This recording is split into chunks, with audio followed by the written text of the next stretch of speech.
Ryan was saying that too, so I'm not the only one. Rock has its own kind of unique energy.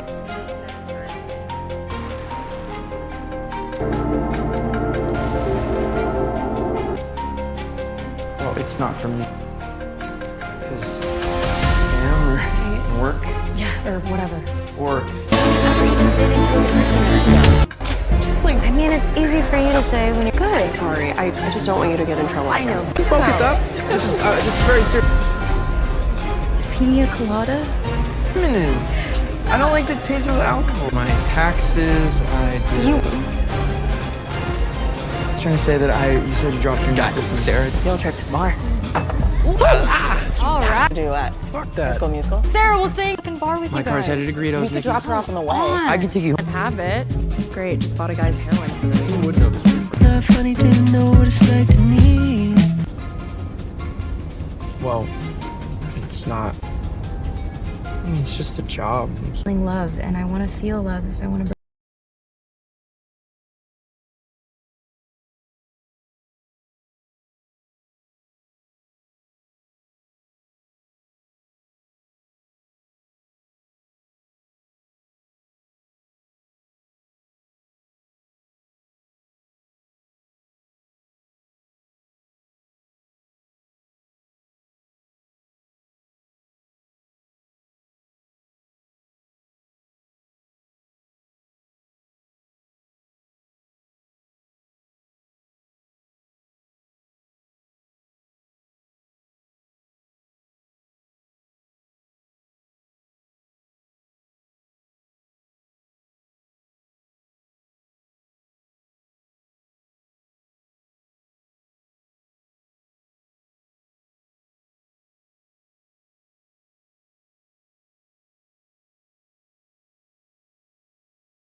The scariest thing about Silo isn't the poisoned world outside. It's the possibility that the people underground have been taught to fear the wrong monster. At first, Apple TV's Silo looks like a clean dystopian mystery. 10,000 people live inside a giant underground structure. Nobody knows who built it, nobody knows exactly why the outside world died, and one simple rule controls everybody's life. If you say you want to go outside, you go outside. No trial, no appeal, no second chance. You are sent to clean the sensor, and then you die. But once the full story begins to unfold, Silo becomes something much more disturbing than a survival drama. It becomes a story about controlled memory. It becomes a story about how a society can be kept obedient, not just with weapons, but with missing history. And it becomes a story about one engineer, Juliette Nichols, who doesn't start as a revolutionary at all. She starts as someone who simply wants one answer. Why did the people she loved die? That question is what makes Silo work. Not the scale of the staircase, not the futuristic vaults, not even the mystery of the dead landscape. The show grabs us because every secret is connected to grief. Holston doesn't break the law because he wants power. Allison doesn't begin digging because she wants attention.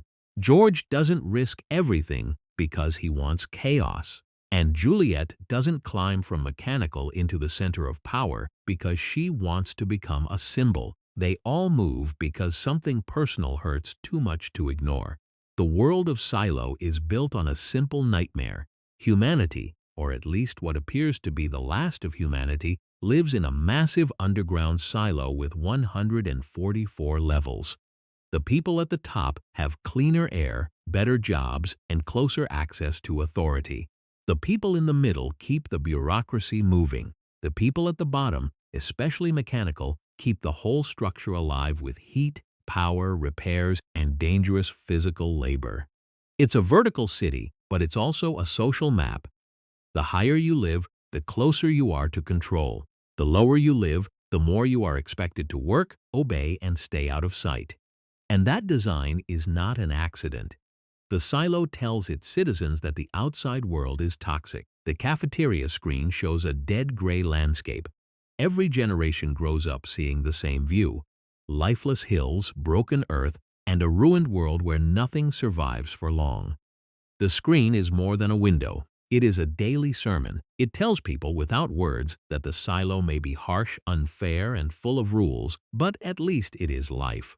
So when someone is sent outside to clean, the ritual matters. The suit is prepared. The crowd gathers. The condemned person walks into the airlock. They step into the dead world. And then, strangely, they usually clean the camera. That's the question the show plants early and refuses to let go. If every cleaner knows the system is cruel, why do they still clean? Why help the same institution that just sentenced them? At first, Sheriff Holston Becker believes in the silo. He is not a cartoon villain or a simple puppet. He is part of the system, but he also has a conscience. His wife, Allison, works in IT, and their marriage gives the early story its emotional engine. They want permission to have a child because even reproduction is controlled. In this society, the most private parts of life are treated as public policy. Birth, death, marriage, work, movement, memory, all of it belongs to the silo before it belongs to the individual. Allison begins to suspect that the truth about their world has been edited. Her doubts grow after she encounters forbidden information, old files, and relics from before the rebellion. The silo teaches that a past uprising nearly destroyed society, so relics are dangerous. But that explanation already feels suspicious. If an object from the past is just an object, why fear it so much? Why does a children's toy, a hard drive, or an old video become a threat? Because in Silo, history is not just forgotten, it is policed. Allison's discovery changes everything. She comes to believe the outside may not be dead in the way they've been told. She sees images that suggest a green, living world beyond the silo's gray display. And once that possibility enters her mind, she can't unthink it. The tragedy is that Allison is not wrong to question the system, but she does not yet understand the full machinery behind the lie. She thinks the screen is hiding paradise. She thinks going outside may prove that the silo has trapped everyone for no reason. So she says the words, she wants to go out. For Holston, this is a personal apocalypse. The law he has enforced now takes his wife from him. The ritual he has watched from a position of authority becomes intimate, unbearable, and cruel. Allison walks outside, sees what appears to be a beautiful green world, and cleans the censer. Then she collapses. The silo sees her die. But Holston cannot let the question rest. Years later, the same grief pulls him toward the same door. He follows Allison outside, and the audience expects either confirmation or reversal. Maybe she was right. Maybe the world is green. Maybe the silo is lying about everything. Instead, Silo gives us something sharper. Holston's visor shows the same beautiful image Allison saw, but when he removes his helmet near her body, the illusion breaks. The world is dead. The display inside the helmet was fake. That twist is the show's first major key. The silo is lying, yes, but not in the obvious direction. The lie is not simply the world is safe. The lie is more complicated. The cleaners are shown a false paradise, so they will be moved to clean the censer, giving the people inside one last clear image before they die. The system uses hope as a tool of control. That is much darker than a simple cover-up, because if fear keeps people inside, hope makes the condemned cooperate. This is where Juliette Nichols enters the story, and the show shifts from tragic mystery into investigative pressure. Juliette is an engineer from mechanical, someone who understands machines better than politics. She lives near the bottom, in the loud, hot, dangerous heart of the silo. She is direct, stubborn, emotionally guarded, and not built for the polite language of upper-level power. She doesn't perform obedience well. She fixes what breaks, and when people lie, she treats those lies like faulty wiring. Her connection to George Wilkins pulls her into the central conspiracy. George has been investigating relics, secrets, and the possibility that the silo's official history is fake. He and Juliette share a relationship built on curiosity and risk, but George dies under suspicious circumstances. The official story does not satisfy Juliette, and because she is an engineer, she approaches grief like a broken system.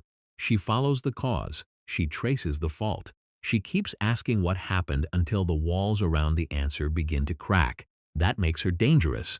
Not because she has an army, not because she has a political theory, but because she is difficult to intimidate, and she understands physical systems in a society ruled by hidden systems.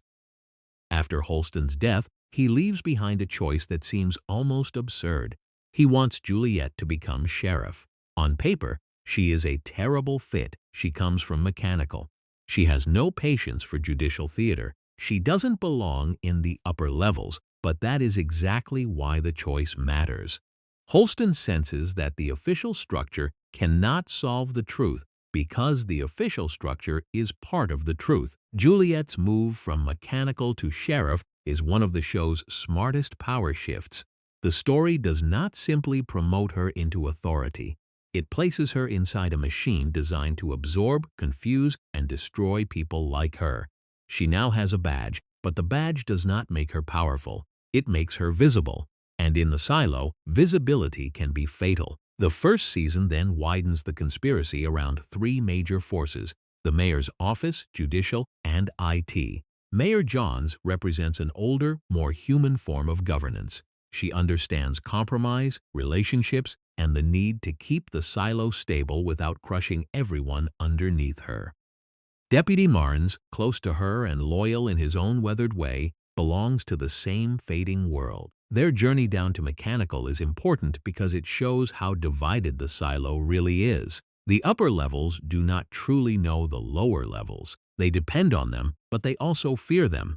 Then Johns dies. Her death is a warning. The system is not just hiding secrets from curious people. It is willing to remove stabilizing figures when they become inconvenient. And once she is gone, Bernard Holland begins to emerge as the real center of institutional power. Bernard is one of Silo's most interesting antagonists because he doesn't behave like a wild tyrant. He is controlled, intelligent, anxious, and deeply committed to the survival logic he has inherited. As head of IT, he understands that information is the real currency of the silo. Whoever controls the servers, the cameras, the records, and the old secrets controls what people believe reality is. That is why IT matters more than it first appears. In a normal city, technology supports government. In Silo, technology is government. The cameras hidden behind mirrors, the restricted files, the surveillance systems, the secret room behind the official room, these are not side details.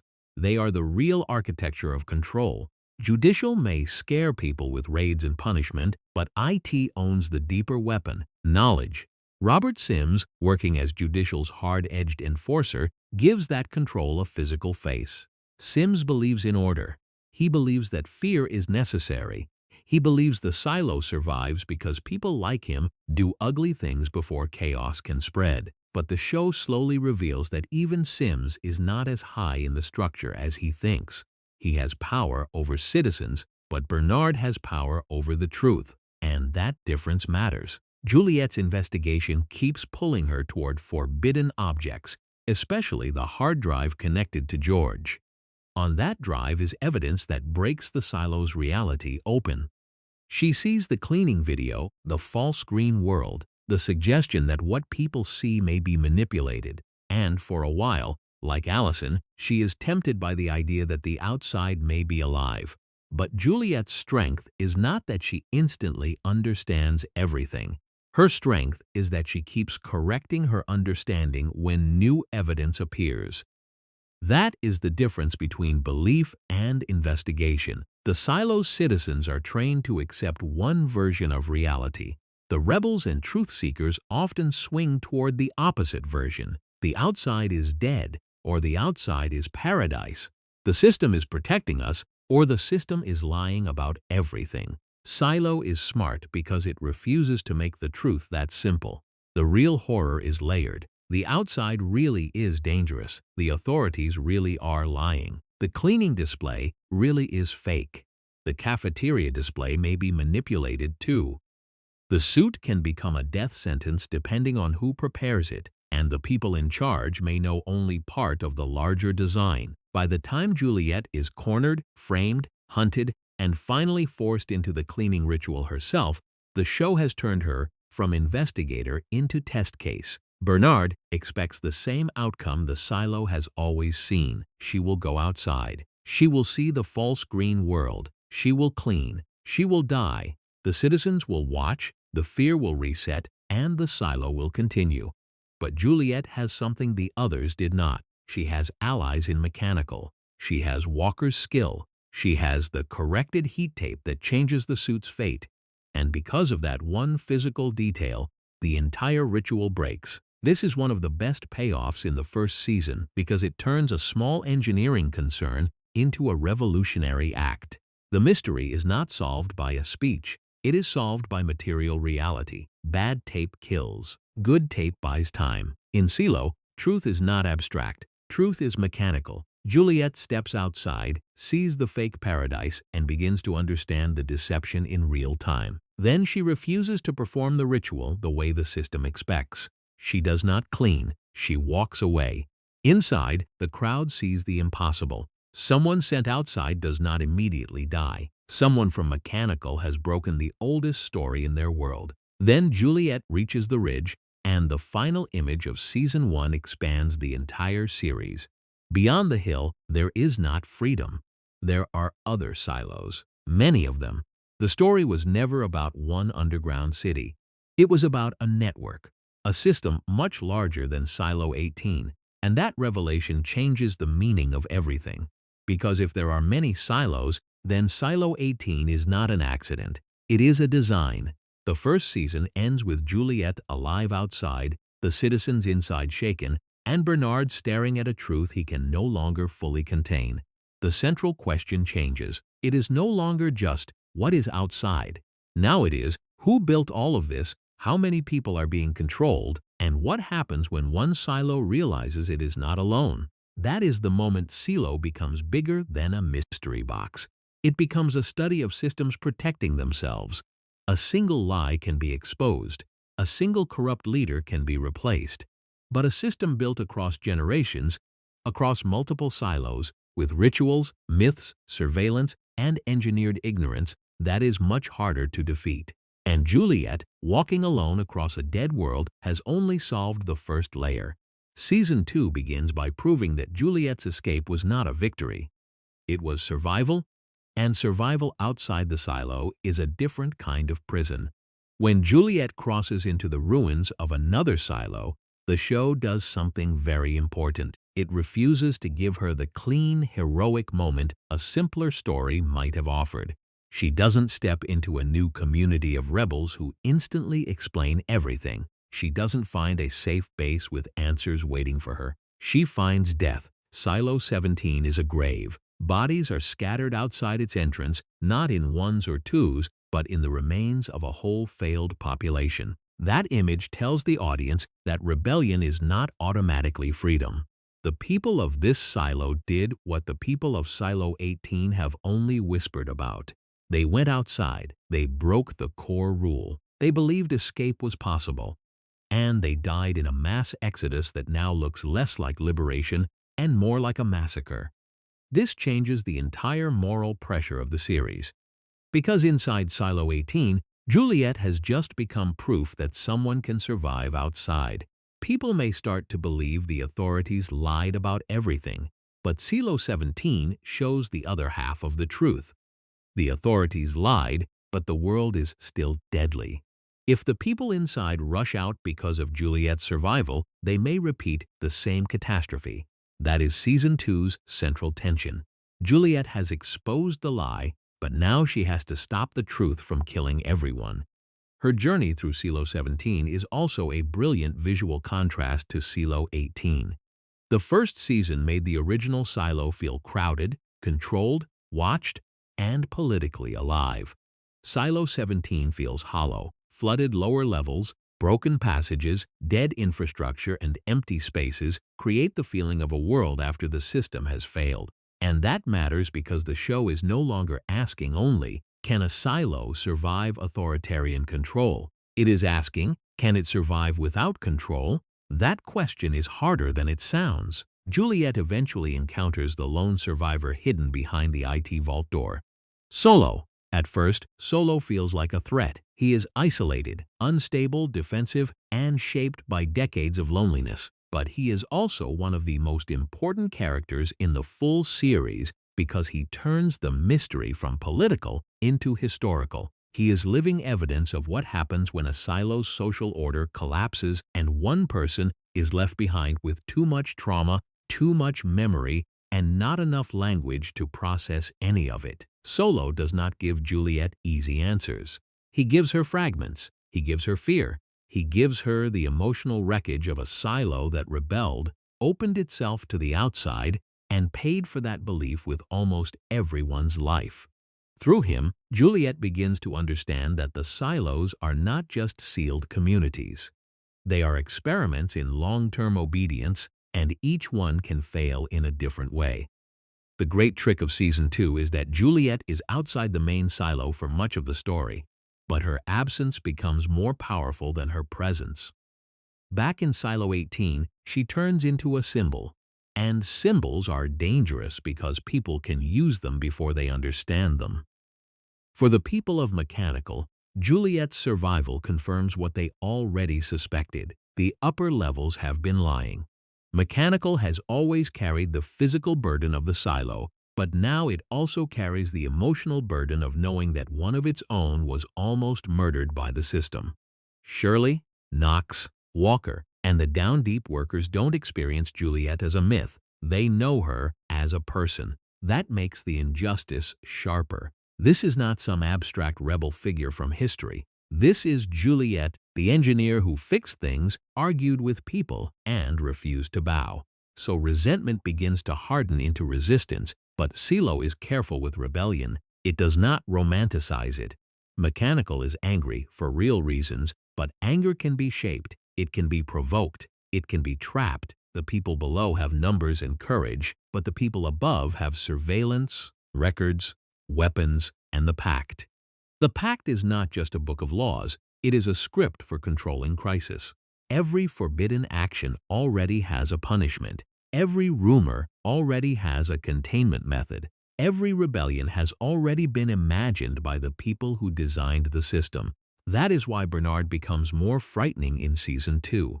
In Season 1, he is revealed as the man behind many curtains. In Season 2, we see the weight of that position. Bernard is not calm because he is fearless. He is calm because panic would destroy the role he has been trained to play. He knows more than almost everyone, but he does not know everything. And the things he does know make him desperate. Bernard's power depends on two things: keeping the silo functional and keeping the population ignorant enough to remain manageable. Juliette's survival threatens both. If people believe the outside is survivable, order breaks. If order breaks, the silo may repeat the fate of Silo 17. Bernard sees himself not as a villain, but as the adult in the room, the person willing to lie, because the truth might cause mass death. Here's the thing, that is what makes him dangerous. The most effective tyrants in stories like this are not always the ones who enjoy cruelty. Sometimes they are the ones who believe their cruelty is responsibility. Bernard's relationship with Lukas Kyle becomes a key part of this. Lukas begins as a curious, intelligent man interested in the stars and the hidden patterns behind the silo's world. His fascination is not violent, it is wonder, but wonder is illegal when the system depends on limits. In the first season, Lukas's curiosity puts him at risk. In the second, Bernard pulls him closer to the truth and turns him into a shadow, an apprentice, and possibly a tool. This is one of the show's smartest character moves because it shows how systems recruit talented people. Bernard does not simply crush Lukas. He tests him. He gives him access. He makes knowledge feel like privilege. And once knowledge becomes privilege, obedience becomes easier to justify. Lukas may think he is getting closer to truth, but he is also being trained to inherit the cage. That is the tragedy of intelligence under authoritarian power.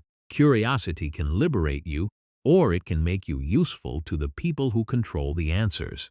Meanwhile, Sims faces a different kind of pressure. He has always wanted proximity to power, but Season 2 makes the limits of his position clearer. Sims is feared by ordinary citizens, yet Bernard keeps him at a distance from the deepest secrets. That gap creates tension, especially through Camille Sims, whose political instincts are sharper than many expect. Camille understands that power is not only about titles, it is about timing, perception, and knowing when someone above you is weaker than they appear. The Sims family storyline matters because it complicates the upper-level world.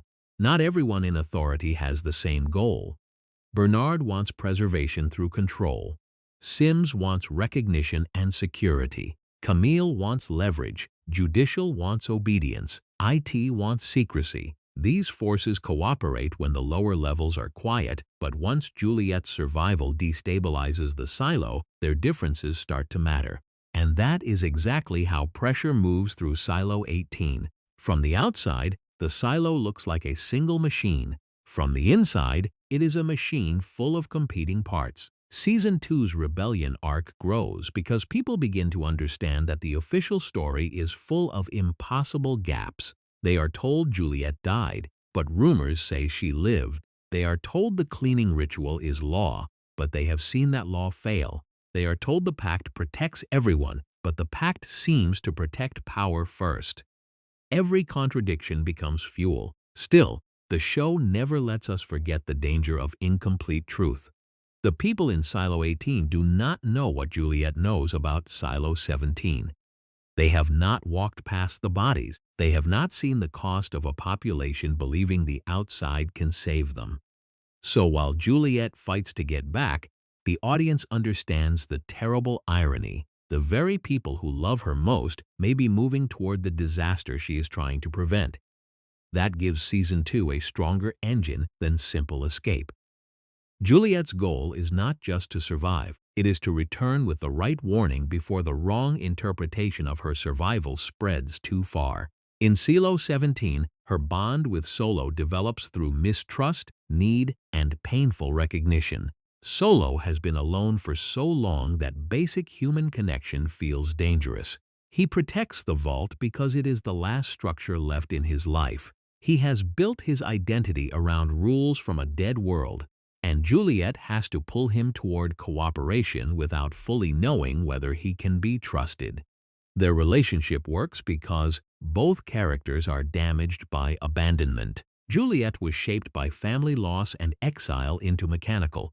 Solo was shaped by being left behind inside a dead silo. Neither of them is naturally soft, but both understand what it means to survive by hardening. The flooded lower levels of Silo 17 also turn the season into a physical survival story. Juliette has to repair, improvise, dive, climb, and solve problems under constant pressure. Again, the show returns to engineering as character. Juliette is not powerful because she gives inspiring speeches. She is powerful because she can make broken things work long enough to stay alive. That is why her heroism feels different. She is not a chosen one in the traditional sense. She is a maintenance worker in a world where maintenance has become revolutionary. She understands that systems fail at their weakest points. She understands that air, pressure, heat, seals, pumps, tape, doors, and power lines are not background details. They are the difference between myth and reality. While Juliette pieces together a route back, Bernard begins to confront the deeper emergency protocols surrounding the silo. This is where the show's mythology becomes more chilling. The problem is not only that silos can rebel. The problem is that the system has ways to respond when rebellion becomes uncontrollable. The idea of the safeguard pushes the story into a darker zone. If a silo reaches a point where it is considered beyond saving, then outside authority, or the original design itself, may have a method to wipe it out. That possibility reframes Bernard's fear. He may not only be protecting his own power, he may be terrified that disorder will trigger something worse than dictatorship, extermination. But that does not absolve him. It makes the moral trap clearer. The people in power can always point to a greater danger. They can always say, if we lose control, everyone dies. And sometimes, in Silo, they may even be partly right. The horror is that being partly right does not make their lies harmless. This is the emotional intelligence of the series. It understands that oppressive systems often survive because they attach themselves to real fears. The outside really is toxic. Rebellion really can kill. Panic really can spread. But those truths are used to justify permanent ignorance, rigged justice, surveillance, murder, and generational manipulation, so the viewer is trapped in the same impossible space as the characters. We want the truth exposed, but we can see how exposure without context could destroy people. We want Bernard stopped, but we also understand that Silo 18 cannot simply become free overnight. We want mechanical to rise, but Silo 17 shows what a failed uprising looks like when hope outruns knowledge. By the middle stretch of the full series, Silo has become a story about the timing of truth. Too little truth creates obedience. Too much truth, released too suddenly, can create chaos. The real question becomes whether Juliette can bring back enough truth to change the silo without repeating the tragedy next door, and that is what makes her return urgent. Not because she needs to prove she was right, not because she needs revenge, but because inside Silo 18, the meaning of her survival is being decided without her. To Bernard, Juliette is a contamination. To mechanical, she is proof. To the frightened middle levels, she is rumor. To Lukas, she is a data point that breaks the model. To Sims and Camille, she is a political crisis. But to the audience, she is something more precise. She is the one person who has seen both lies at once. She has seen the fake green world and she has seen the dead world. She has seen that the silo lies and she has seen why a careless escape could become mass death. She knows the system is monstrous, but she also knows the world outside will not forgive a romantic mistake. That double knowledge is what makes her dangerous in a new way. She is no longer dangerous because she might expose the lie. She is dangerous because she might expose the full truth. The deeper Season 2 goes, the more Silo becomes a story about two different disasters moving toward each other. In Silo 17, Juliette is fighting a physical disaster. She needs air, power, protection, trust, and a way back across a poisoned landscape. Every problem is immediate. Every mistake can kill her body. In Silo 18, the people she left behind are facing a social disaster. They need answers, leadership, restraint, and a way to challenge power without tearing open the entire society. Every rumor can spread. Every death can radicalize someone. Every act of suppression can turn fear into rage. And the brilliance of the season is that these disasters mirror each other. Juliette is surrounded by the evidence of what happens when a silo breaks open too fast. Mechanical is living through the emotional buildup that could make Silo 18 break the same way. This is why the rebellion storyline has real weight. It is not just background noise while Juliette has the main adventure. It is the other half of the same question. Can people who have been lied to for generations handle truth without being destroyed by it? Knox and Shirley become central because they represent the emotional reality of the down deep. They are not polished politicians. They are workers, friends, and survivors who watch the system try to erase one of their own. Their anger comes from loyalty and lived experience. Mechanical has always been treated as necessary but disposable. The upper levels need their labor but rarely respect their humanity. So when Juliette survives the impossible, Mechanical does not interpret it as an isolated miracle. They interpret it as proof that their lives have always been managed by lies. That is why their resistance feels earned. But resistance has a problem. It needs direction. Anger can gather people, but it cannot automatically protect them. Knox, Shirley, and the others begin moving against power, but they do not yet know the full shape of what they are fighting. They know Bernard lies. They know Judicial intimidates. They know the pact is used like a weapon. But they do not know the wider Silo network, the fate of Silo 17, or the possibility that a failed uprising could end not in freedom, but extinction. So every brave act carries a shadow.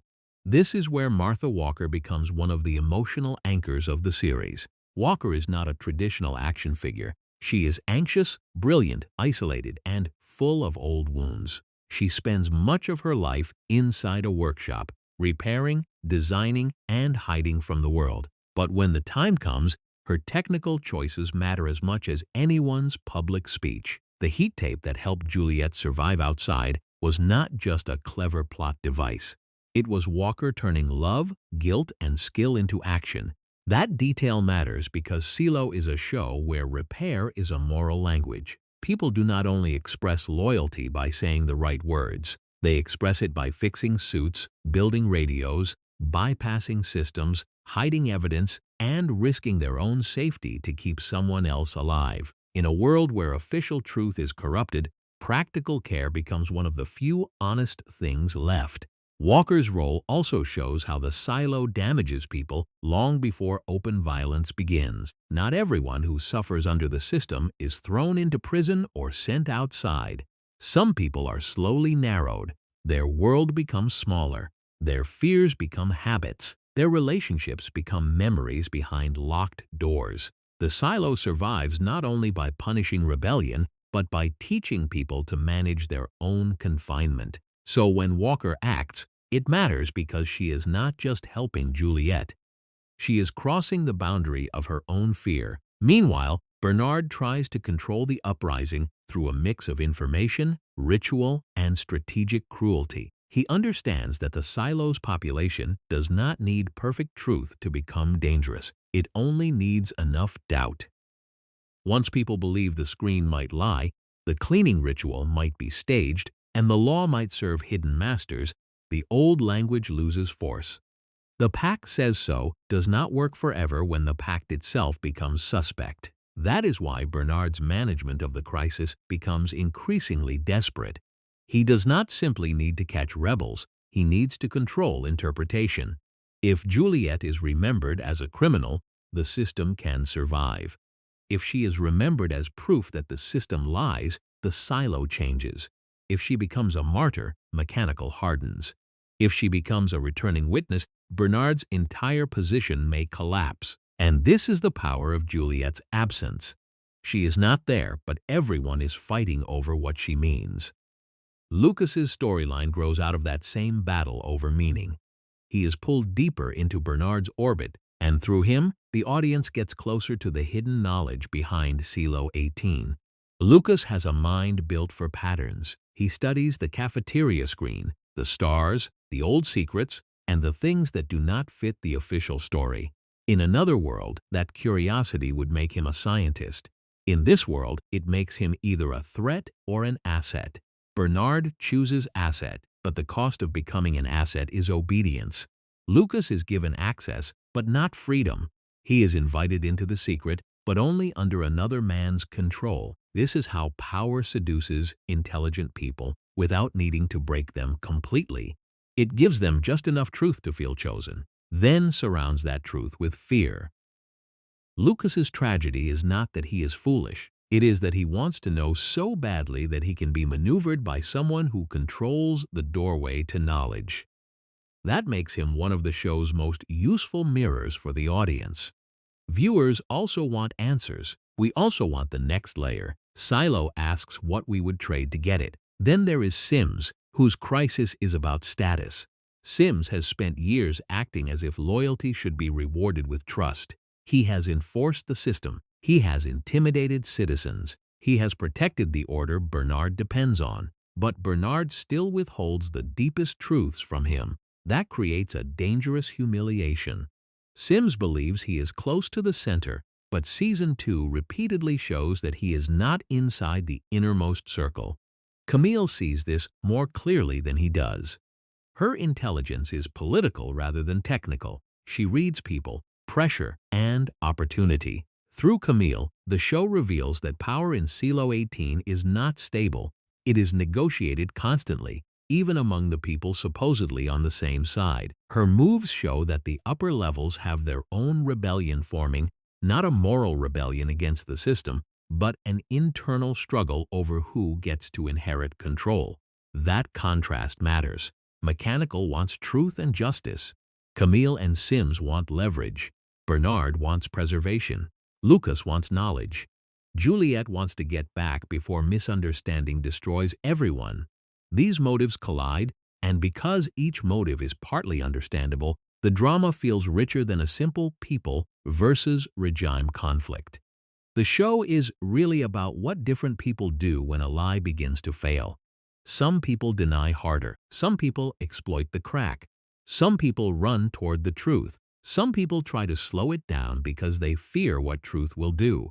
In Silo 17, Solo becomes another version of that question. He has lived with the aftermath of truth becoming catastrophe.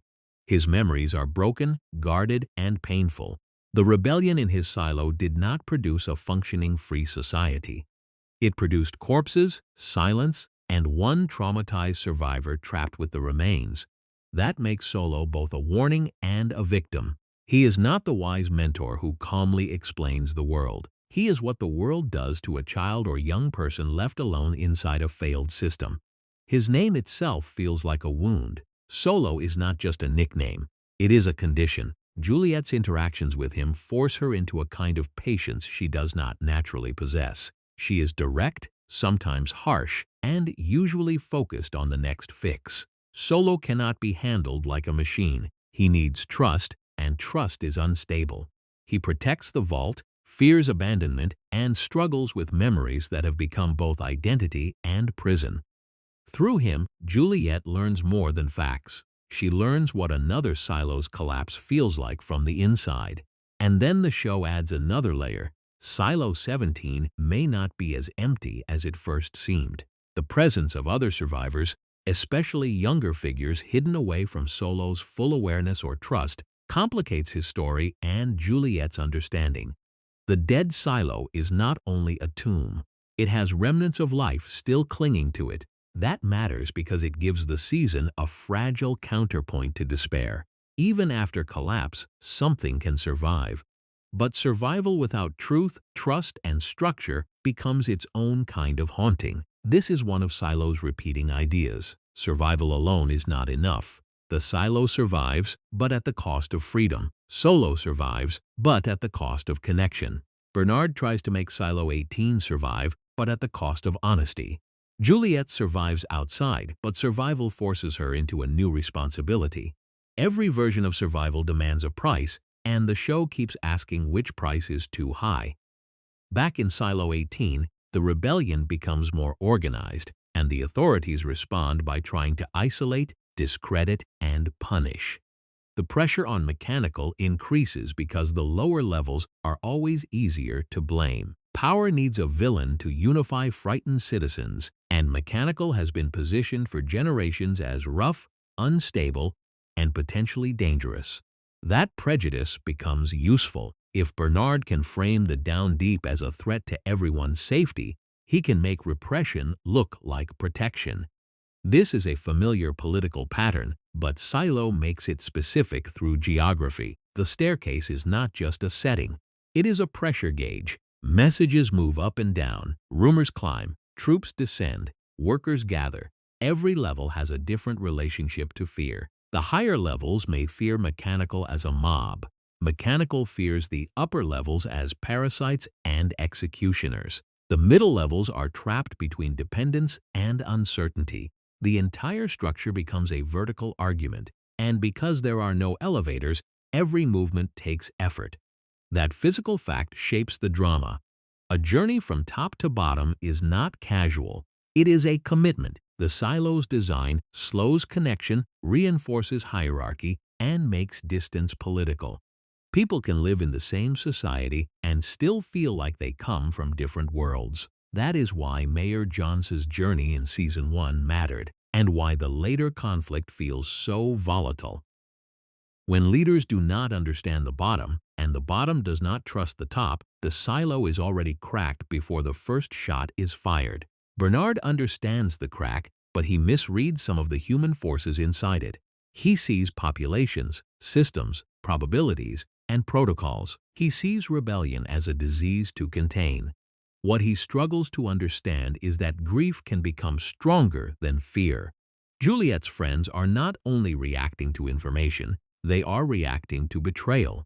They loved someone the system tried to erase. They watched lies take shape around her name, and every official denial makes their loyalty sharper.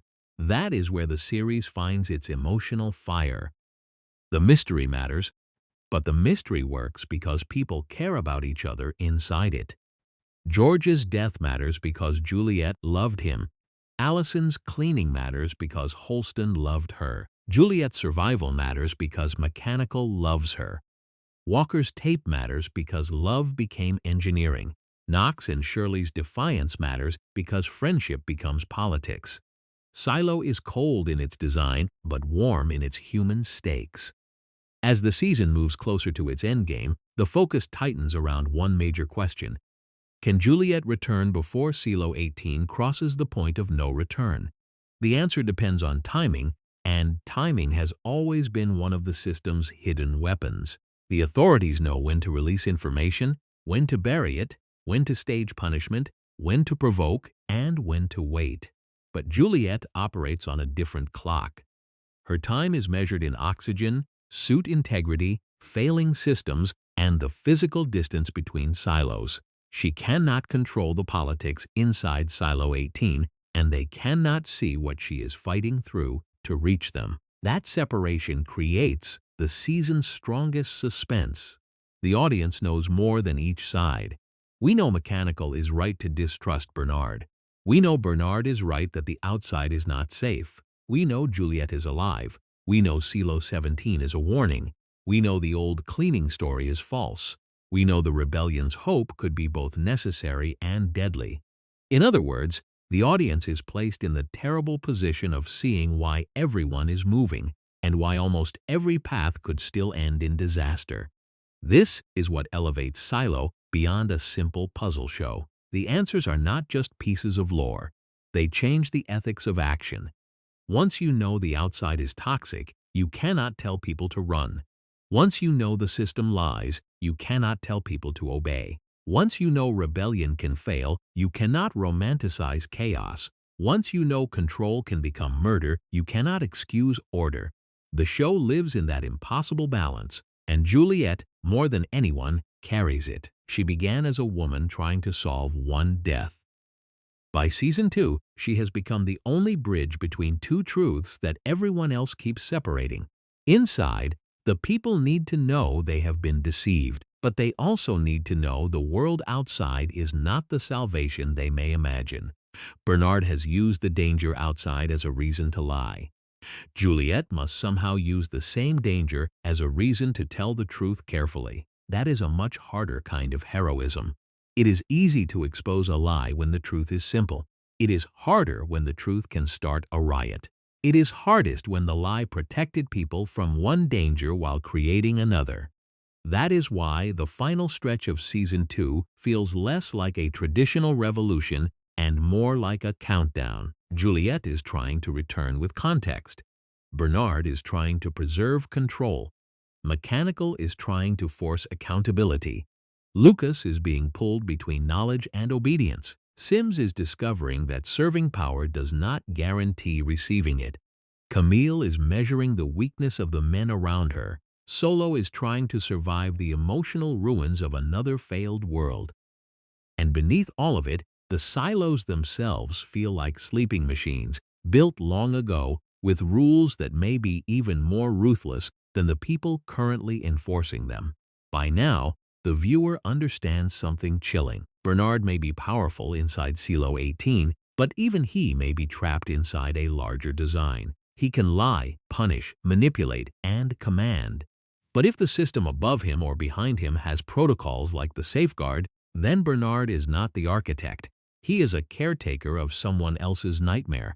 That makes the full story bigger and colder. The villains we can see may not be the final villains. The laws people quote may only be the surface of deeper instructions, and the silo that seemed like the whole world may be just one numbered chamber in a much larger plan for humanity. So when Juliette fights to return, she is not simply coming back to reveal that Bernard is corrupt. The story has moved past that. She is coming back with evidence that Silo 18 is part of a pattern, that other silos have died, that rebellion without knowledge can become mass death, and that the truth must be handled before the system or the population destroys itself. The first season ended with the revelation that there are many silos. The second season turns that revelation into a warning, because if one silo can lie, all of them can lie. If one silo can collapse, any of them can collapse. And if Silo 18 is now waking up, then the question is no longer whether Juliette can survive outside. The question is whether anyone inside can survive the truth coming back in. By the time Season 2 reaches its final movement, Silo stops feeling like a mystery being solved and starts feeling like a machine overheating. Every major part of Silo 18 is under pressure. Mechanical is no longer quietly angry. The upper levels are no longer fully in control. Bernard is no longer the untouchable keeper of the truth. Lukas is no longer just a curious observer. Sims and Camille are no longer simply supporting players inside Bernard's order. And Juliette, after surviving the impossible, is no longer a missing person. She is coming back, but the show makes her return more complicated than a heroic entrance. Juliette does not come back to tell everyone, "Go outside." She comes back to stop them from doing exactly that. This is one of the most important reversals in the series. The same woman who exposed the cleaning ritual as a lie now has to protect people from misunderstanding the lie, because the outside is still deadly. That point is easy to miss if the viewer focuses only on the conspiracy. The silo's leaders have lied for generations, but they have not lied about everything. The world beyond the airlock can kill. The dead bodies outside Silo 17 prove it. The failed rebellion there proves it. Solo's trauma proves it. So when Juliette returns, her message is not the simple message Mechanical wants, and it is not the message Bernard fears. It is something harder. The silo is lying, but the door is not salvation. That is why her return carries so much dramatic weight. She has crossed the boundary that defines the entire society. She has seen the illusion. She has seen the ruins. She has seen another silo's death. Now she holds a truth that can either save Silo 18 or tear it apart. Inside Silo 18, the rebellion has reached a dangerous stage. The lower levels are no longer willing to accept upper-level commands as sacred. Mechanical understands that its labor keeps the silo alive, and that gives the rebels leverage. If power comes from keeping the lights on, then the people who maintain the generator are not powerless at all. They have always been told they are beneath everyone, but the physical truth of the silo says the opposite. The whole world above them depends on what they do below. That is why Knox and Shirley matter so much in the endgame. They are not trying to become elegant leaders. They are trying to protect their people from a system that treats them as expendable.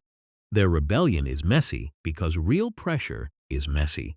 They do not have all the facts. They do not fully understand the wider design, but they do understand injustice, and they understand that silence has become another form of surrender. The show gives their resistance a strong emotional spine by tying it to Juliette, but also to a much older grievance. Mechanical has been carrying the silo for generations. Every complaint from above, every suspicion, every insult, every violent raid, every command from people who do not understand the machine, all of it has been building toward this moment. Juliette's survival is the spark, but the fuel was already there. Bernard sees that. He understands systems well enough to know when pressure is approaching a breaking point. But he keeps making the same mistake. He treats people like variables. He believes that if he controls the information, the punishments, the incentives, and the fear, he can still force the outcome he wants. That has worked for a long time. It worked because the silo's myths were intact. It worked because the cleaning ritual always ended the same way.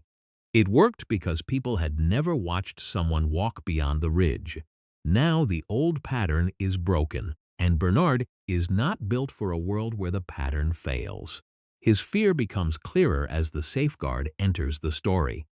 The safeguard is not just another secret, it is the secret that changes Bernard's understanding of his own role. Up to this point, he has believed that brutal control is necessary to keep the silo alive. He thinks he is preserving order against chaos, but the safeguard suggests that the larger system may have a much more ruthless answer to disorder. If a silo becomes uncontrollable, it can be eliminated. That revelation is devastating because it reduces Bernard. He has spent the series acting like the master of Silo 18's hidden truth, but if the safeguard exists beyond his true control, then he is not the master. He is a manager inside a death machine. The psychological impact on Bernard is important. He does not collapse because he suddenly becomes good. He collapses because the logic that justified his life begins to fail. If all his lies, murders, bargains, manipulations, and sacrifices still cannot guarantee the silo's survival, then what was the point? If the larger system can erase Silo 18 anyway, then Bernard's power was always conditional. His authority was rented from a design he did not fully understand. That is a terrifying realization for a man who has built his identity on knowing more than everyone else. Lukas becomes crucial here because he has moved far enough into the secret world to understand the scale of the danger, but he still has enough humanity left to be shaken by it. His journey with Bernard has always been about knowledge under pressure. He wanted answers, and Bernard gave him access. But the access did not make him free. It made him responsible. Now Lukas knows things that ordinary citizens do not, and every choice becomes morally heavier. This is where Silo shows the burden of forbidden knowledge. Not knowing the truth makes people vulnerable. Knowing only part of it makes people dangerous. Knowing enough to understand the danger, but not enough to control it, can break a person entirely. Lukas is caught in that middle state. He can see that the official story is false. He can see that Bernard has manipulated everyone, but he can also see that mass panic may trigger catastrophe. That puts him in the same impossible moral space as Juliette, but without Juliette's grounding in practical action. Juliette fixes problems with her hands. Lukas is trapped in symbols, codes, instructions, and consequences. Sims, meanwhile, discovers the insult at the heart of his loyalty. He has served the system violently. He has believed in order. He has expected his closeness to Bernard to become real inheritance. But Bernard's secrets have always had layers, and Sims has never been allowed into the deepest one. That exclusion is not just political, it is personal. Sims wanted to be trusted by power, and power used him as muscle. Camille's rise is one of the season's sharper twists because it shows that she has been reading the situation more clearly than many of the men around her. Where Sims wants recognition, Camille sees openings. Where Bernard clings to procedure, Camille understands that a collapsing order creates new positions. Her unexpected movement into IT power is not only a plot turn, it is a warning that removing one controller does not automatically free the system. Power hates a vacuum. Someone will always move toward the room with the screens. That is why silos politics feel so uncomfortable. The show does not let us believe that truth alone ends domination. Even when Bernard weakens, other ambitious figures remain. Even when Mechanical rises, new bargains must be made. Even when Juliette returns, she cannot simply explain everything and heal the silo. A society built on lies does not become healthy the moment one lie is exposed. The habits of control remain. The fear remains. The hierarchy remains. The infrastructure of secrecy remains.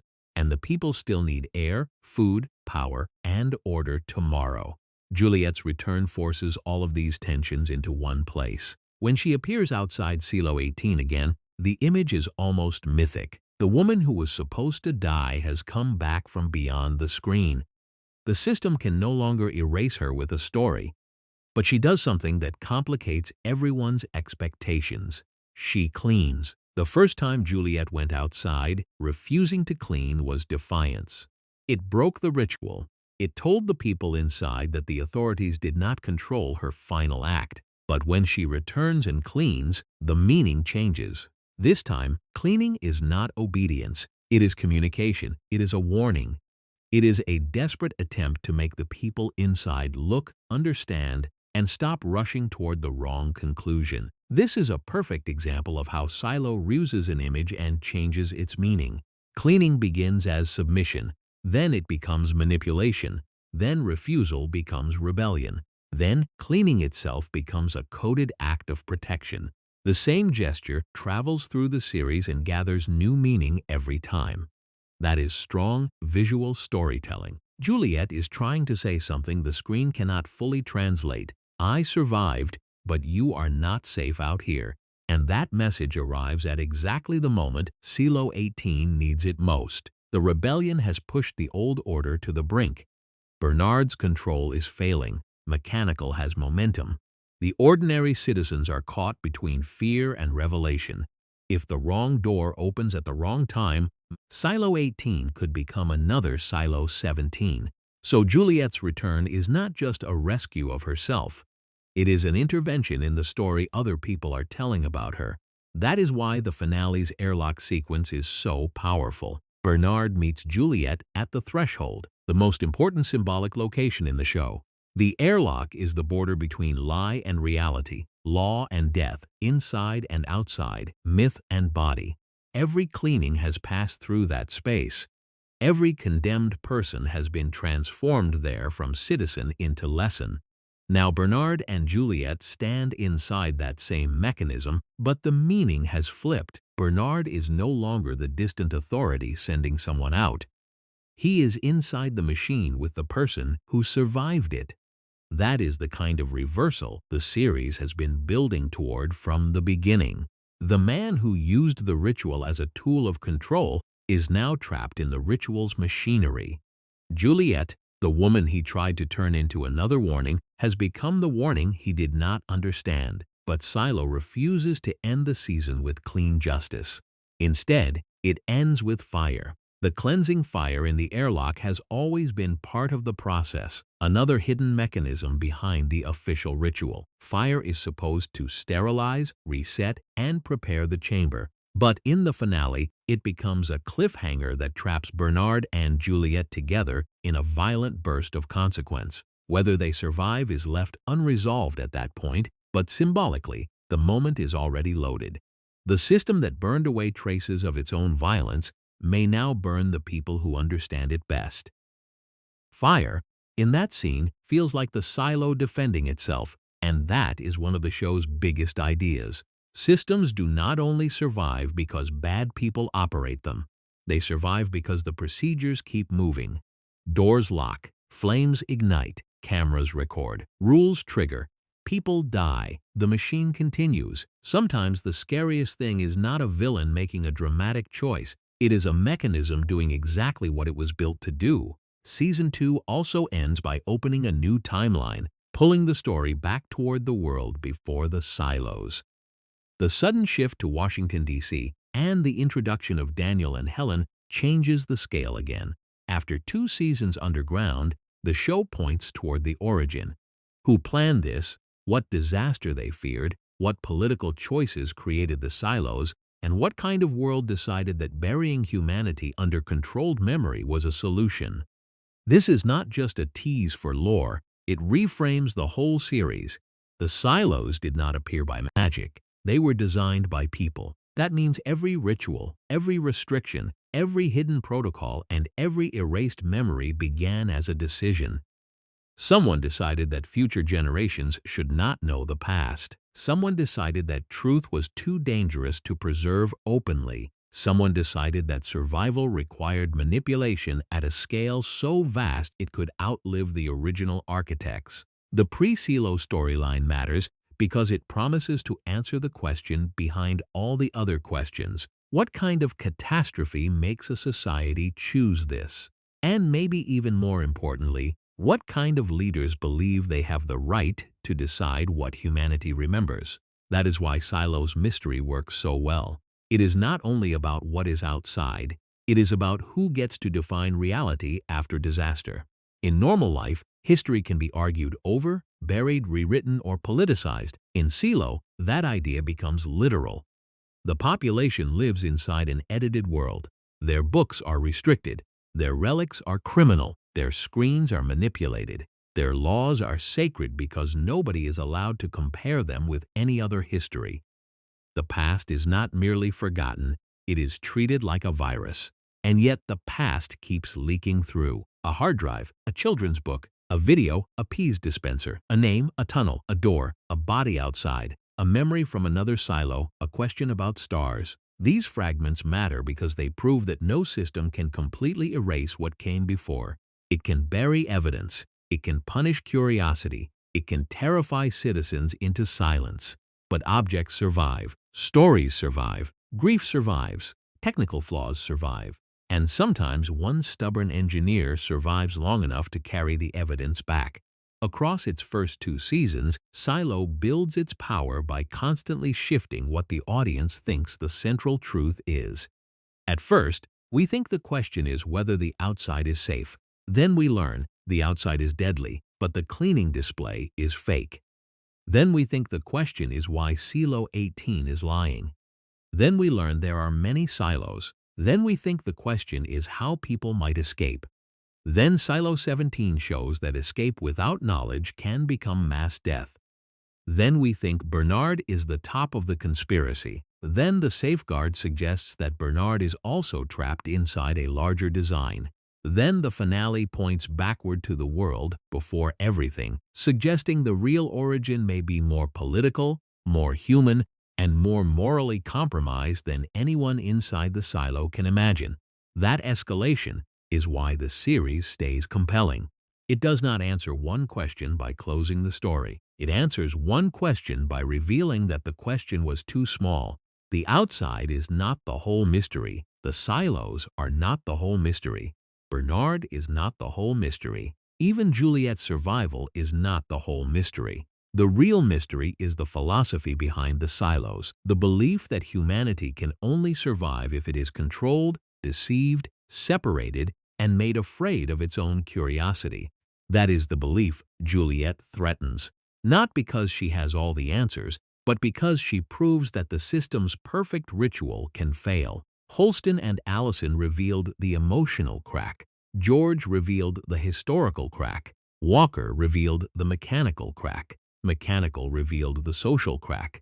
Lukas revealed the informational crack. Silo 17 revealed the catastrophic crack. And Juliette brings all of those cracks together in one person. She is grief, engineering, defiance, evidence, and warning at the same time. That is why the show's current state is so tense. Silo 18 has not been freed. It has been awakened, and awakening is dangerous. People who wake up inside a cage do not instantly know how to live outside it. They may attack each other. They may follow the wrong leader. They may run toward death. They may rebuild a new version of the same cage because fear still lives inside them. The series understands that freedom is not just the removal of a door. Freedom requires truth, memory, trust, and the ability to survive what truth changes. By the end of Season 2, Silo has given us a society at the edge of transformation, but not yet beyond danger. Bernard's authority has been shaken. Camille has stepped into a new position of power. Mechanical has proved it can challenge the upper levels. Lukas has crossed into knowledge that may either redeem or destroy him. Solo and Silo 17 have shown that the world beyond Silo 18 contains both warning and possibility. And Juliette stands at the center of the storm, carrying the one thing every faction wants to use, but few know how to handle: the truth. But the truth in Silo is not a clean weapon. It is volatile. It can save lives, or it can send thousands rushing into poison. It can expose tyrants, or it can trigger protocols designed by older tyrants. It can liberate memory, or it can break people who have built their entire identity on the official story. That is why the show remains so haunting. It is not asking whether lies are bad. Of course they are. It is asking what happens when lies have been built into the life support system. What happens when the same structure that feeds people also deceives them? What happens when the same leaders who protect the population also murder to keep control? What happens when the door to freedom is real, but the air beyond it is still lethal? Silo's answer so far is brutally honest. You cannot simply open the door. You have to understand why it was closed, who locked it, what waits outside, and what kind of society can survive after the lock breaks. That is the story Juliette has been dragged into. She began with a dead lover, a suspicious fall, and a hard drive. Now she stands inside a conspiracy that stretches across silos, generations, and possibly the entire origin of the post-apocalyptic world. And the most frightening part is that the people inside Silo 18 are only now beginning to realize the size of the prison. They thought they lived in the last refuge of humanity. Then Juliette walked over the hill. Now they know they live inside one chamber of a much larger design. And once a society learns that its world is numbered, copied, and controlled, the old myths can never fully work again. One reason Silo feels different from many modern dystopian shows is that its world does not feel decorative. The silo is not just a cool sci-fi location. It is a working argument. Every staircase, every camera, every locked door, every level, every department, every forbidden relic, every cleaning suit, every cafeteria screen is part of the show's philosophy. The world itself keeps asking the same question. How do you control a population for so long that control starts to feel like nature? That is why the silo's design matters so much. A lesser version of the story might have used the underground setting only as atmosphere, dark corridors, metal walls, generators, crowds, and mystery. But Silo uses space as social pressure. The vertical structure creates distance between classes, jobs, and forms of knowledge. People at the top are physically closer to law, administration, and information. People at the bottom are physically closer to heat, danger, machines, and breakdown. Everyone shares one structure, but they do not share one reality. This is why the staircase becomes one of the most important symbols in the series. It is not just a route, it is a test of power. there are no elevators for ordinary life, so movement is labor. If you want to carry news, you climb. If you want to investigate, you climb. If you want to understand someone else's world, you climb. Distance makes misunderstanding easier. The silo is built so that the people who depend on each other can still remain strangers. That is how hierarchy survives. The people up top can imagine mechanical as rough, unstable, and dangerous because they rarely have to live with the heat and noise down there. The people down deep can imagine the upper levels as soft, selfish, and parasitic because they see orders coming down without help coming with them. Both sides are reacting to real experiences, but the silo's structure keeps those experiences separated. That separation becomes political fuel. So when Juliette moves upward, she is not only changing jobs, she is crossing a class boundary. Her appointment as sheriff disrupts the silo's social logic. Someone from the bottom is now walking through offices, questioning officials, and refusing to act grateful for access. That is why she irritates people so quickly. She does not know the unwritten rules, and more importantly, she does not respect them. Her engineering background also changes the entire mystery genre of the show. Juliette is not a detective in the classic sense. She is not smooth, legally polished, or emotionally controlled. She does not solve problems by charming suspects. She solves them by noticing where the mechanism does not fit. A generator, a suit, a hard drive, a camera, a door, a bridge, a pump. These things speak to her. And in a world where power hides behind machines, that skill becomes revolutionary. That is why the heat tape reveal lands so well. It is not just a clever twist. It proves that the system's grand myth depends on tiny material choices. The cleaning ritual looks ancient, sacred, and unstoppable, but one of its secrets is tape. Bad tape means the suit fails. Good tape means the condemned person can walk farther than expected. A society's oldest fear is being maintained through controlled engineering. That is pure silo. The show keeps turning everyday objects into evidence of enormous lies. The relics are the clearest example. In most stories, a relic from the past might be a cute Easter egg or a world-building prop. In Silo, relics are dangerous because they create comparison. A relic proves that people once lived differently. It proves the present is not the only possible way to organize life. It proves the authorities are not the owners of all memory. That is why a Pez dispenser can feel threatening. Not because the object itself matters in any military sense. It matters because it is useless to the current system. It belongs to a world of play, branding, children, color, and casual abundance. It has no place in the silo's official story, so it becomes evidence. The object says, without speaking, there was another life before this one, and authoritarian systems hate comparison. If people can compare the present to the past, they can ask what was taken. If they can ask what was taken, they can ask who took it. If they can ask who took it, they can stop treating the current order as destiny. That is also why the ban on relics is not really about safety. It is about memory. The official explanation is that relics might inspire rebellion or contaminate social order. But the deeper fear is that relics make people curious. Curiosity is the first crack in managed reality. Allison's journey begins with that kind of curiosity. George's investigation grows from it. Lukas's fascination with the stars is another form of it. Juliette's grief becomes curiosity sharpened into action. In Silo, almost every dangerous character begins by asking a question they are not supposed to ask. And the system knows that questions spread. This is why surveillance is everywhere. The hidden cameras behind mirrors are not only practical tools, they are psychological architecture. Even before someone knows they are being watched, the silo teaches them to behave as if authority could appear at any time. The terrifying part of surveillance is not just that someone sees you. It is that you begin to edit yourself before anyone has to intervene. That makes Silo's control more believable. A society cannot run for generations on open violence alone. Violence is expensive. It creates martyrs. It demands constant enforcement. But if people internalize the rules, If they become afraid of their own questions, if they report themselves emotionally before the authorities arrive, then the system becomes much stronger.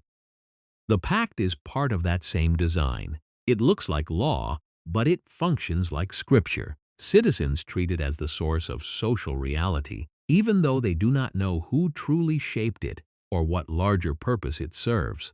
This gives the ruling structure a huge advantage. When a rule is seen as sacred, enforcing it feels less like politics and more like duty. People stop asking whether the law is just and start asking only whether it has been broken. Bernard understands that. He does not need everyone to love him. He needs enough people to trust the rules more than their own doubts. But Juliette is not built that way. She is not naturally ideological. She is not trying to replace one sacred book with another. She trusts what can be tested, fixed, broken, and proven. That is why she keeps puncturing the show's myths. She does not defeat them with speeches. She defeats them by touching the machinery underneath. The show's hidden brilliance is that it turns maintenance into rebellion. Mechanical workers are not glamorous in the silo's hierarchy, but the series knows they are the people closest to reality. They understand that survival depends on things actually working. A generator either runs or it doesn't. A seal holds or it fails. A pump moves water or it floods. Mechanical cannot live on slogans because machinery does not obey propaganda. That is why the down deep becomes the moral center of the story. Not because everyone there is perfect, but because their relationship to reality is less abstract. They know the cost of neglect. They know the cost of bad decisions from above. They know that comfort at the top is powered by danger at the bottom. This is also why Juliette's leadership feels reluctant but credible. She does not want symbolic power, which makes her symbolically powerful. She is not chasing a throne. She is chasing the source of a failure. The tragedy is that every failure she investigates leads to a bigger one. George's death leads to the hard drive. The hard drive leads to the cleaning lie. The cleaning lie leads outside. Outside leads to other silos. Other silos lead to collapse, safeguard, and the older design. The story keeps scaling up, but it never loses the original emotional thread. Juliette is still a person who cannot let a broken thing stay broken. At first, that broken thing is a relationship, a death, a mystery. Eventually, it becomes the whole world. That is what separates her from Bernard. Bernard also sees the silo as a system, but he treats people as components to preserve the machine. Juliette sees machines clearly enough to know when people are being sacrificed to them. Bernard wants the system to continue. Juliette wants the system to stop lying about what it costs. Their conflict is not simply truth versus lies. It is two philosophies of survival. Bernard believes survival requires control. Juliette believes survival requires reality. And Silo keeps testing both ideas because Bernard is right that reality can be deadly. Silo 17 proves that. If the people of Silo 18 rush outside without understanding the air, the suits, the poison, the history, or the larger network, they may die. But Juliette is right that control has become its own slow death. A society that survives by erasing memory, murdering dissenters, and turning curiosity into crime may stay alive, but it is not fully living. That tension is why the show never becomes simple.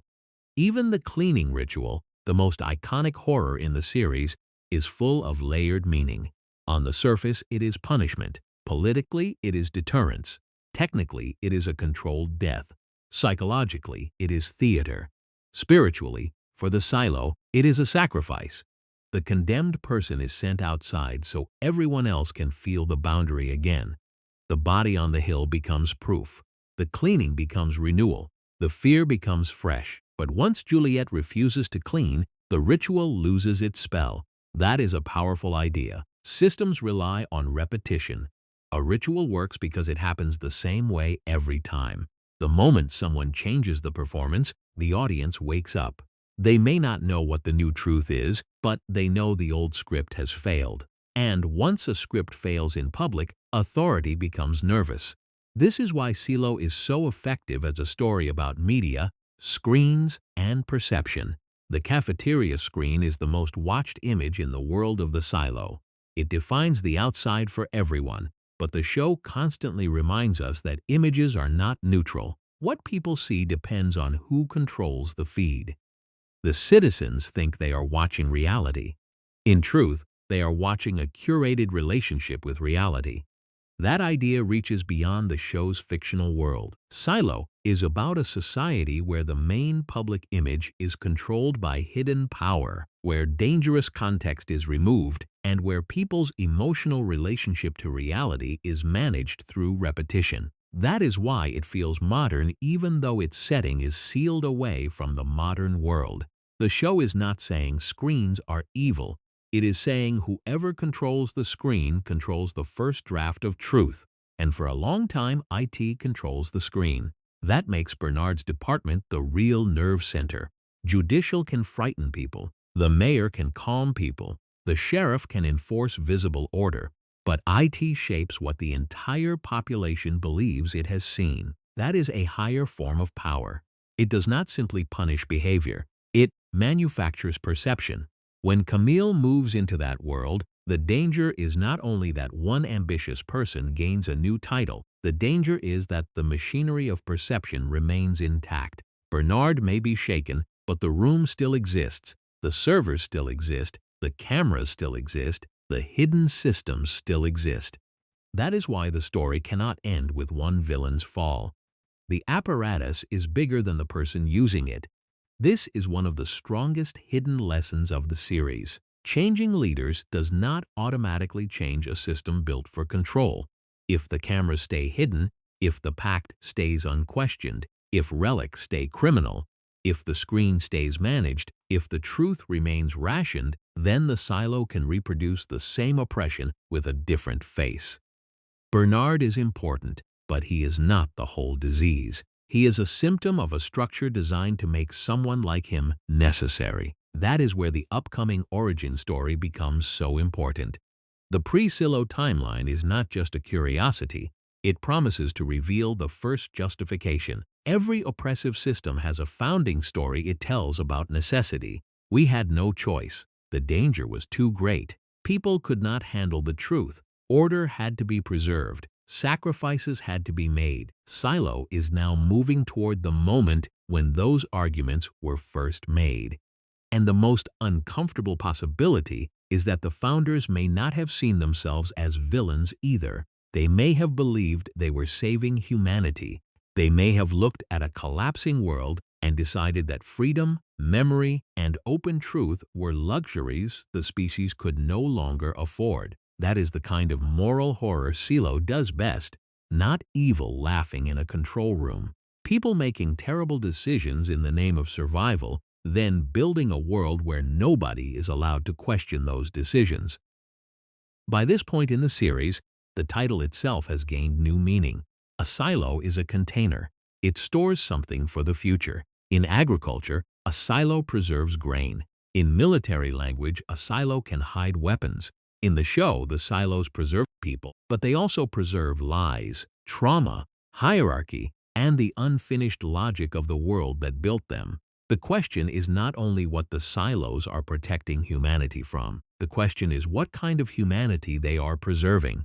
If memory is erased, if love is regulated, if curiosity is punished, if history is treated like contamination, if survival depends on obedience, then what comes out at the end? A saved species or a managed population that has forgotten why saving it mattered. That is why Juliette's story is bigger than escape. She is not trying to lead people into the sunshine. The sunshine may not even be safe. She is trying, consciously or not, to restore the connection between survival and truth. Because without truth, survival becomes a cage with better lighting. And in Silo, even the lighting is controlled.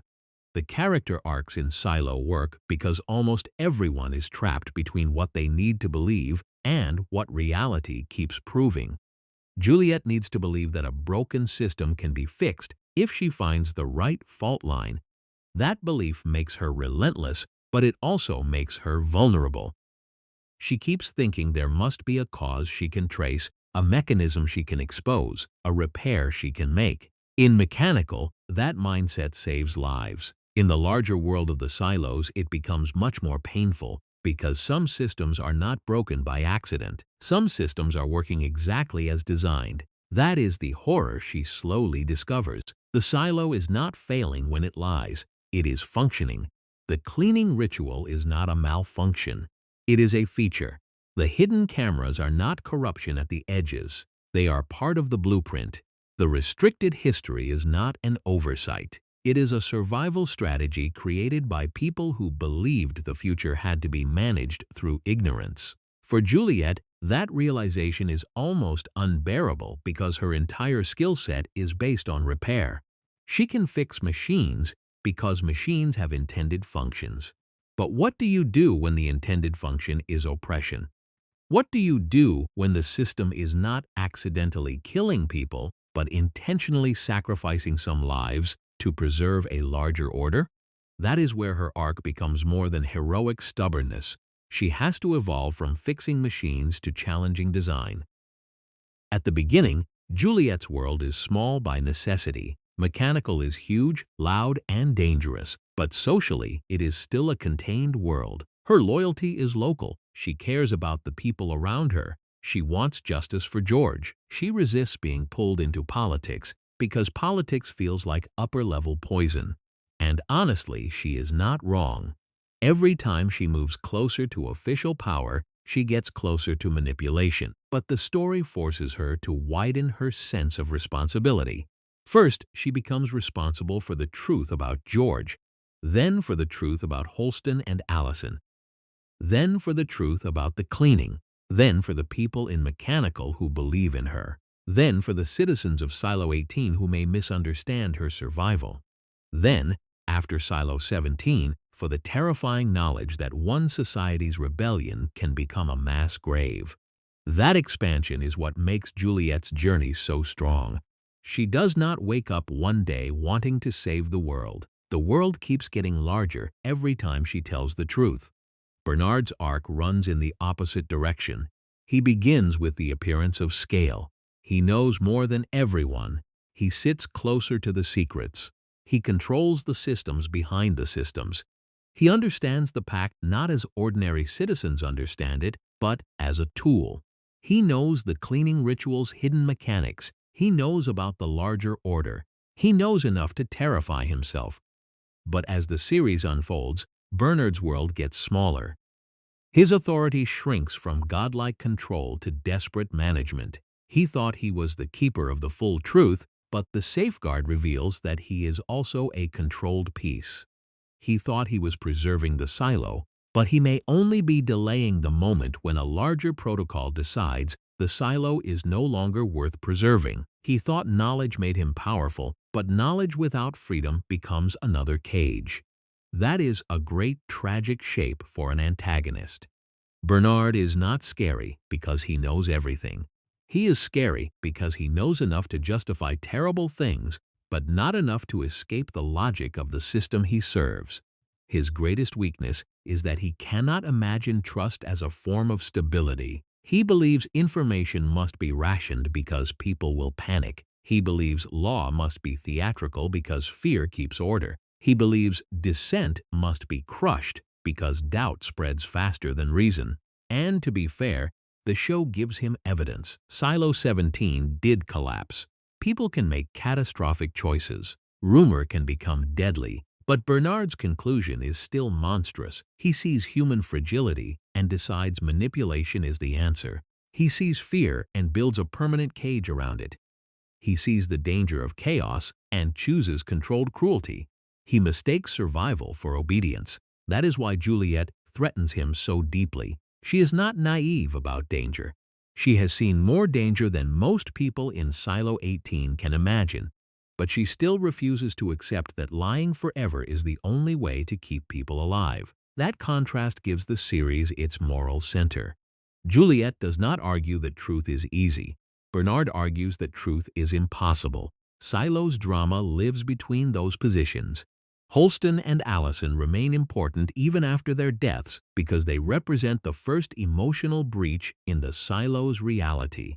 Allison is the mind that questions. Holston is the heart that follows. Their tragedy teaches the audience how the system weaponizes love. Allison sees enough to doubt, but not enough to understand the full trap. Holston loves her enough to step into the same trap. Their deaths are not wasted because they pass the question forward. Without Allison, Holston does not break. Without Holston, Juliette does not become sheriff. Without Juliette becoming sheriff, the silo's secrets stay buried longer. That chain matters. Silo is a story where personal grief becomes historical movement. The system survives by isolating pain, one death here, one cleaning there, one forbidden object hidden away, one family broken quietly. But when those pains connect, they become a map. George is another key part of that map. His death could have been just a motivation device, but the show uses him as proof that curiosity had already spread below the surface. George was not simply unlucky. He was following evidence.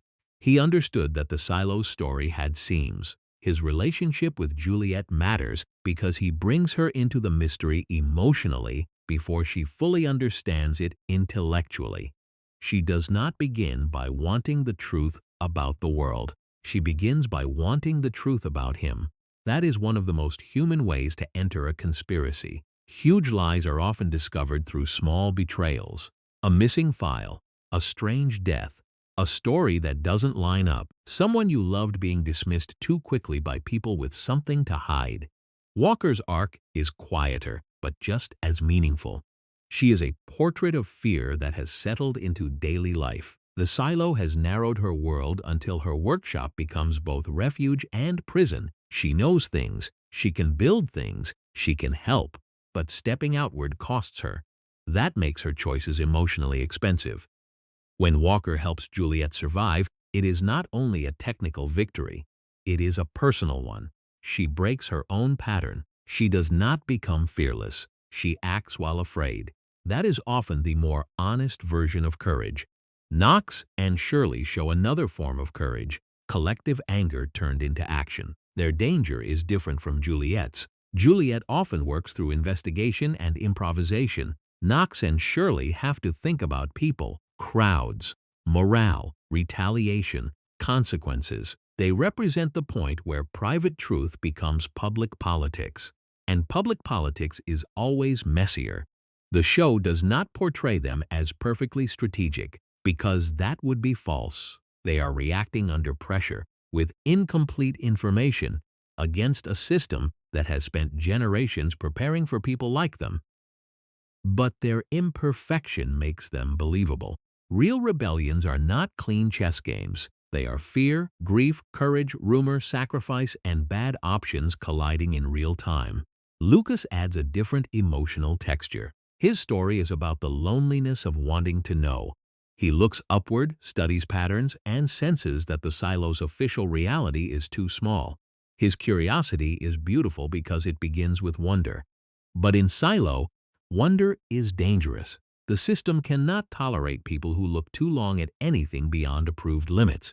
When Bernard draws Lukas closer, the series shows how knowledge can become a trap. Lukas gets access, but the access comes with control.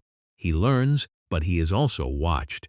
He is elevated, but elevation makes him useful. That is a warning about elite knowledge inside closed systems. Being allowed into the room does not mean you own the room. Sometimes it means the room owns you. Sims and Camille complicate the power structure because they show ambition inside obedience. Sims has convinced himself that service should lead to authority. He has done violent work for the system and expects the system to reward him with trust. But systems like this rarely trust the enforcer completely. They use him. That gap between service and recognition becomes his wound. Camille, meanwhile, understands something colder. Power is not given because someone deserves it. Power is taken when structures weaken. Her rise is disturbing because it suggests that the crisis may not produce liberation right away. It may produce a reshuffling, a new person behind the old controls, a new hand on the same machinery. That is one of Silo's most mature ideas. The fall of one manipulator is not the same thing as freedom. A society can expose a lie and still fail to dismantle the institutions that made the lie possible. Solo's arc brings the emotional cost of collapse into focus. He is not only a clue about another silo, he is what isolation does to the human mind. Silo 17 turned the dream of escape into trauma, and Solo became the last echo of that disaster. His fear, possessiveness, confusion, and strange innocence all come from a life bent around abandonment. Through Solo, the show asks a painful question. If control destroys freedom, what does total breakdown destroy? The answer is trust. Silo 17 has no functioning order, but that does not make it free. It makes it haunted. The absence of Bernard does not create justice there. The absence of the pact does not create community. The absence of rules does not bring back the dead. This is why Silo avoids easy answers. It understands that authoritarian control is evil, but it also understands that collapse is not automatically liberation. The series keeps placing its characters between false choices: obedience or chaos, lies or panic, inside or outside, safety or truth. But the real challenge is to build a third path, something the silo was designed to prevent. A society that can remember without destroying itself. A society that can tell the truth without sending people into poison. A society that can survive without turning survival into an excuse for permanent control. Juliette may be the beginning of that third path, but she cannot be the whole answer. That is important. The show does not make her a magical savior. She can expose, repair, survive, and warn. But rebuilding trust across a whole silo requires more than one person. Mechanical has to organize. Lukas has to decide what to do with knowledge. Walker has to keep crossing fear. The upper levels have to confront their dependence on lies.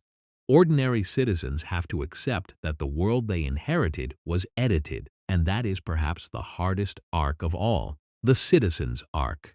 Most people inside Silo 18 are not villains. They are people trying to live. They fall in love, raise children, work jobs, follow rules, fear punishment, and look at the screen because that is what life has always been. For them, truth is not exciting. It is destabilizing. If the whole story of the world changes, then every sacrifice they accepted under the old story has to be re-examined. That is painful. Imagine learning that your parents died believing a lie, that your children were raised inside a lie, that the laws you obeyed were built on withheld history, that the people punished as dangerous may have been asking the right questions, that the terrifying outside is real, but the people who told you about it used that danger to own your mind. That kind of truth does not simply inform people, it wounds them. Silo understands that revelation is not just intellectual, it is emotional, social, and spiritual. The moment people stop believing the official story, they do not instantly become enlightened. They become disoriented. They need new language, new trust, new leadership, new ways to decide what is real. That is why the next stage of the series is so rich. The question is no longer only whether the truth will come out. The truth is already leaking everywhere. The better question is whether Silo 18 can survive becoming conscious. Because that is what awakening really means in this story. It is not simply seeing that Bernard lied. It is seeing that the entire environment has been designed to make certain thoughts impossible. It is realizing that the staircase, the laws, the screens, the relic bans, the cleaning ritual, the job hierarchy, and the hidden cameras all work together to shape the boundaries of imagination. A cage is most powerful when the prisoner mistakes it for the world. Juliette has now seen the wall from both sides, and once someone has seen that, the cage can never be invisible again. To understand why Silo lands so strongly with viewers, it helps to look at how the show handles mystery. A lot of mystery shows depend on withholding. They create a strange world, hide the explanation, and keep the audience watching by promising that the next answer will finally unlock everything. Silo does use that engine, but it is smarter than simple withholding. It gives answers regularly. It just makes each answer morally worse than expected. The outside is not what people think. Then the cleaning video is not what people think. Then the screen is not what people think. Then Juliette's death sentence is not what people think. Then the world beyond the hill is not what people think. Then another silo is not what people think. Then Bernard's authority is not what people think. Then even the origin of the silos may not be what people think.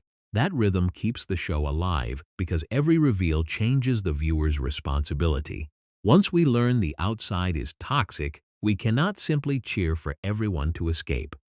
Once we learn the cleaning display is fake, we cannot trust the authorities.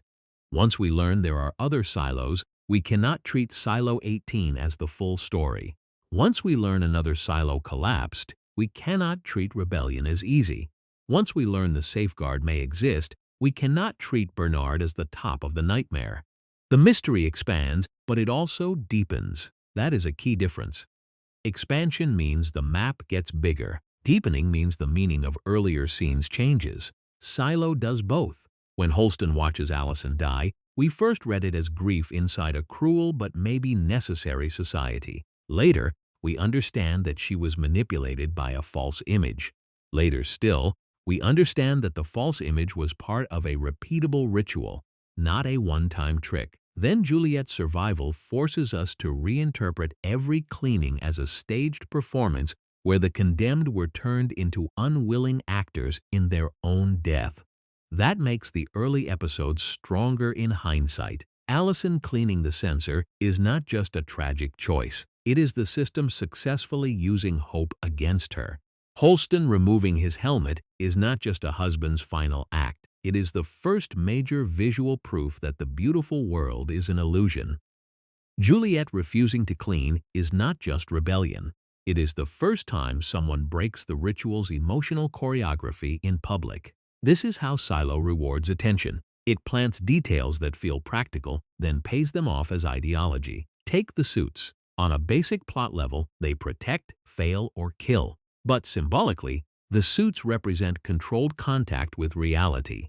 The authorities decide who gets to touch the outside, how they see it, how long they survive, and what their death means to everyone watching. The suit is supposed to look like protection. In practice, it is part of the execution method. The condemned person thinks they are being given a chance to walk into truth, but the equipment itself has already been turned against them. That is one of the darkest ideas in the show. Safety equipment can become a weapon when the people providing it control the conditions. The heat tape then becomes a rebellion hidden in plain sight. It is such a small thing compared to the scale of the silo. But that is why it works. Oppressive systems often look enormous from the outside, but they still depend on specific parts functioning correctly. A form must be signed, a camera must remain hidden, a story must be repeated, a door must seal, tape must fail. If one small part is changed by someone who understands the system physically, the entire ritual can break. Juliette survives because someone loved her enough to fix a detail the system depended on being broken. That is beautiful storytelling. The same idea appears in the hard drive. To the authorities, it is contraband. To George and Juliette, it is evidence. To the audience, it is a memory container. Its danger is not only the files it holds, but the fact that it proves the past can still speak. The silo's control depends on making history feel unreachable. The hard drive says history is not gone. It has been locked away. And that is why relics carry so much emotional power. They are small rebellions against the official present. They do not have to be weapons. They simply have to exist. An old object can destabilize a whole worldview because it refuses to match the story people were given. This is especially important for a society like Silo 18, where citizens are not allowed to understand how much has been removed from their lives. They do not simply lack information. They lack the knowledge that they lack information. That is a deeper captivity. It is one thing to know there are forbidden books. It is another to grow up in a world where the very idea of those books has been erased or demonized. The show's title, Silo, suggests containment, but the most important thing being contained may be imagination. People are not only kept underground, They are kept inside a limited idea of what life can be. They know jobs, levels, rules, screens, the pact, reproduction permissions, cleaning, and fear. They know the rebellion as a warning, not as a history. They know the outside as a dead image, not as a place with layers of truth. They know authority as the thing that keeps them alive, not as something that may also be feeding on them. So when forbidden knowledge appears, it does more than inform. It expands imagination. Suddenly, people can imagine that the screen lies. They can imagine that the pact was designed. They can imagine that their silo is not alone. They can imagine that the past was richer, stranger, and more human than they were told. That is why Bernard is so terrified of uncontrolled truth. He understands that facts are not isolated. One fact leads to another question. One question leads to a comparison. One comparison leads to a demand. The system does not fear a relic because of the relic itself. It fears the chain reaction. Bernard's tragedy is that he understands chain reactions but not renewal. He can imagine collapse. He can imagine panic. He can imagine people opening the doors and dying. But he cannot imagine a healthy transition from ignorance to truth because his entire training tells him such a transition is impossible. This is where Bernard and Juliette mirror each other again. Bernard believes systems must be controlled because people are dangerous. Juliette believes systems must be questioned because hidden failures become deadly. Bernard looks at Silo 17 and sees proof that people cannot be trusted with truth. Juliette looks at Silo 17 and sees proof that truth must come with context. That distinction is everything. Bernard uses disaster to justify secrecy. Juliette uses disaster to refine responsibility. She does not become reckless after seeing Silo 17. She becomes more careful. That is why Season 2 adds so much depth to her. If the show had only let her discover that the outside was safe and then return as a liberator, the story would be simpler. Instead, she discovers a truth that complicates her own rebellion. She has to carry a message nobody wants in its full form. Mechanical wants, they lied. We can survive. Bernard wants, the outside kills. Obey. Juliette has to say, they lied, and the outside kills, and both truths matter. That is not easy to turn into a slogan, but it is the only truth that can save people. The show also uses the camera screen as a brilliant emotional trap. Inside the silo, the screen has always been treated as proof of death. Gray landscape. Dead Earth. No movement, no hope. But after the hard drive and cleaning illusion, the audience learns to question every image. If the screen can be manipulated, then seeing is not believing.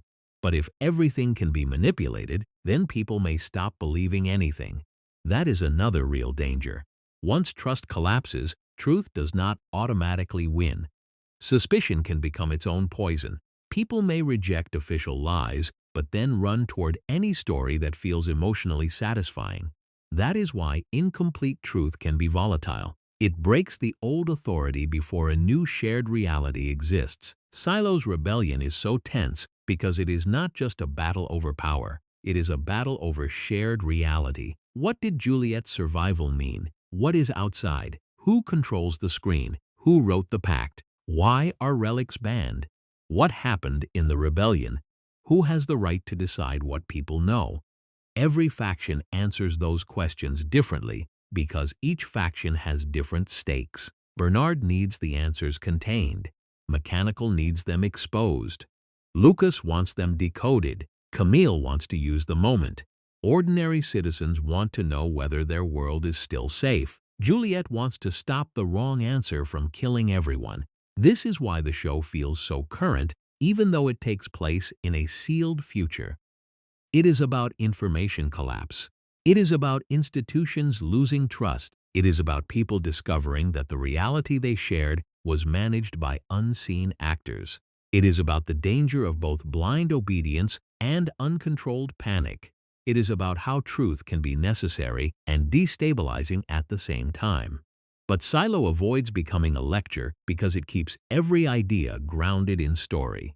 We do not learn about information control through a speech. We learn through Allison's research, Holston's grief, Juliette's investigation, Bernard's screens, Lukas's access, Mechanical's rumors, and the bodies outside Silo 17.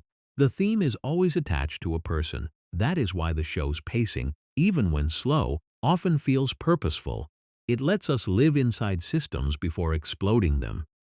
We understand the staircase because characters climb it. We understand Mechanical because Juliette belongs to it.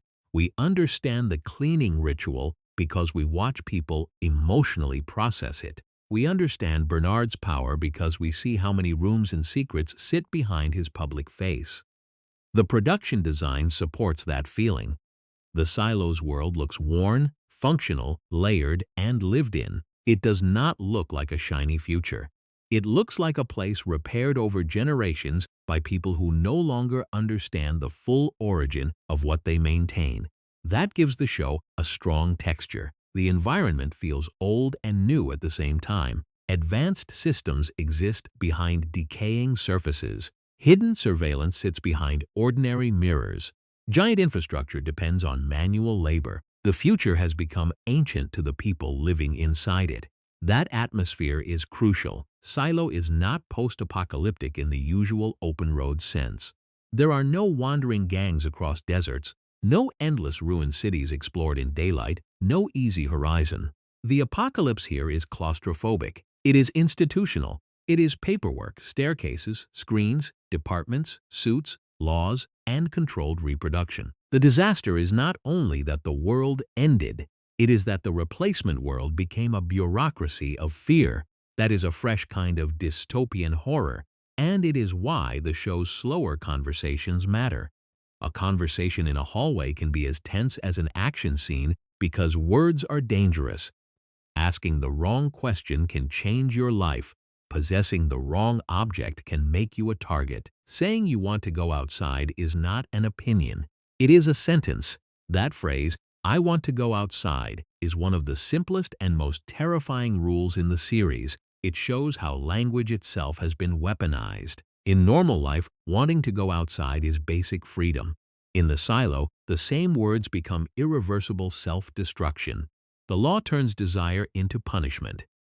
You are allowed to say the forbidden thing only once because saying it removes you from society.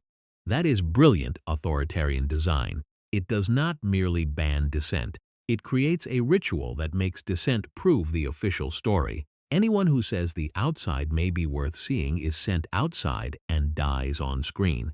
Their death then becomes evidence against their own doubt. The system turns rebels into propaganda until Juliette. She disrupts that loop because she survives long enough for the meaning to change. Her survival makes the old evidence unstable. If one cleaner does not die on schedule, then every previous cleaning becomes questionable. Not necessarily false, but questionable. And once the public begins questioning the ritual, the Silo loses one of its deepest emotional controls. That is why Bernard's panic makes sense. Juliette is not dangerous because she can win a fight. She is dangerous because her body has become counter-evidence. In a world ruled by images, her survival is an image the system cannot easily explain. And because Silo is so careful with images, that visual contradiction matters more than any speech. A crowd can ignore a rumor. It can be told that a file is fake. It can be warned that relics are dangerous. But watching someone walk beyond the expected point of death creates a memory.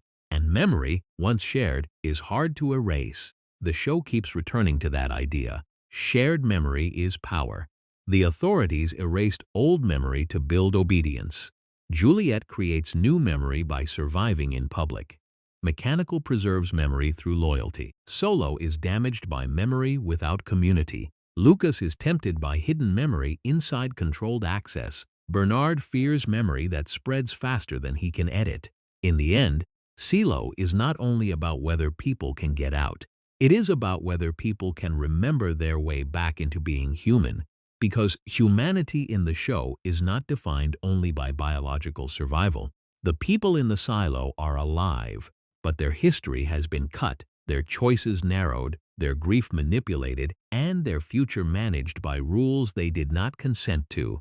The series asks whether survival without memory is enough, and its answer seems to be no. Survival may keep the body alive. Memory tells the body who it is. That is why Juliette's journey matters so much. She does not bring paradise back to Silo 18. She brings memory, contradiction, warning, and proof. She brings the painful beginning of a society, remembering that its world was made by people, and anything made by people can be questioned. The terrifying part is that questioning may unleash danger. The hopeful part is that without questioning, the cage lasts forever. By the current end of Silo, the show has put every major character in contact with the same terrifying realization. The world they inherited is not natural. It was built. That sounds simple, but it changes everything. If the silo were just a shelter, then the story would be about endurance. If it were just a prison, then the story would be about escape. But because the silo is both shelter and prison, both life support system and control system, both human refuge and engineered myth, the story becomes much more unsettling. It becomes about what people are willing to accept when survival is used as the final argument. That is the real power behind the silo's rulers. They do not only say, "Obey us because we are strong." They say, "Obey us because the alternative is death." And in a world where the outside really can kill, that argument has weight. It is not empty propaganda. It is built around a real danger. But Silo keeps reminding us that real danger can still be exploited. The outside is lethal, but that does not justify hidden cameras in every home. The world is poisoned, but that does not justify erasing history. Rebellion can become catastrophic, but that does not justify murdering anyone who asks too many questions. Fear can be rational and still be used to build a dictatorship. That is what makes the show mature. It refuses the easy comfort of saying the authorities lied about everything. They didn't. The outside is dangerous. The silo does preserve life. Order does matter. Panic can kill. But the authorities have wrapped those truths inside layers of deception so thick that citizens are no longer treated like human beings with the right to understand their own existence. This is why Bernard is one of the show's most effective villains. He is not frightening because he has no logic. He is frightening because his logic is almost persuasive until you look at the bodies it leaves behind. He can explain why secrecy is necessary. He can point to past collapse. He can warn about disorder. He can describe himself as a guardian rather than a tyrant. But the results are still surveillance, execution, manipulation, and generational theft of memory.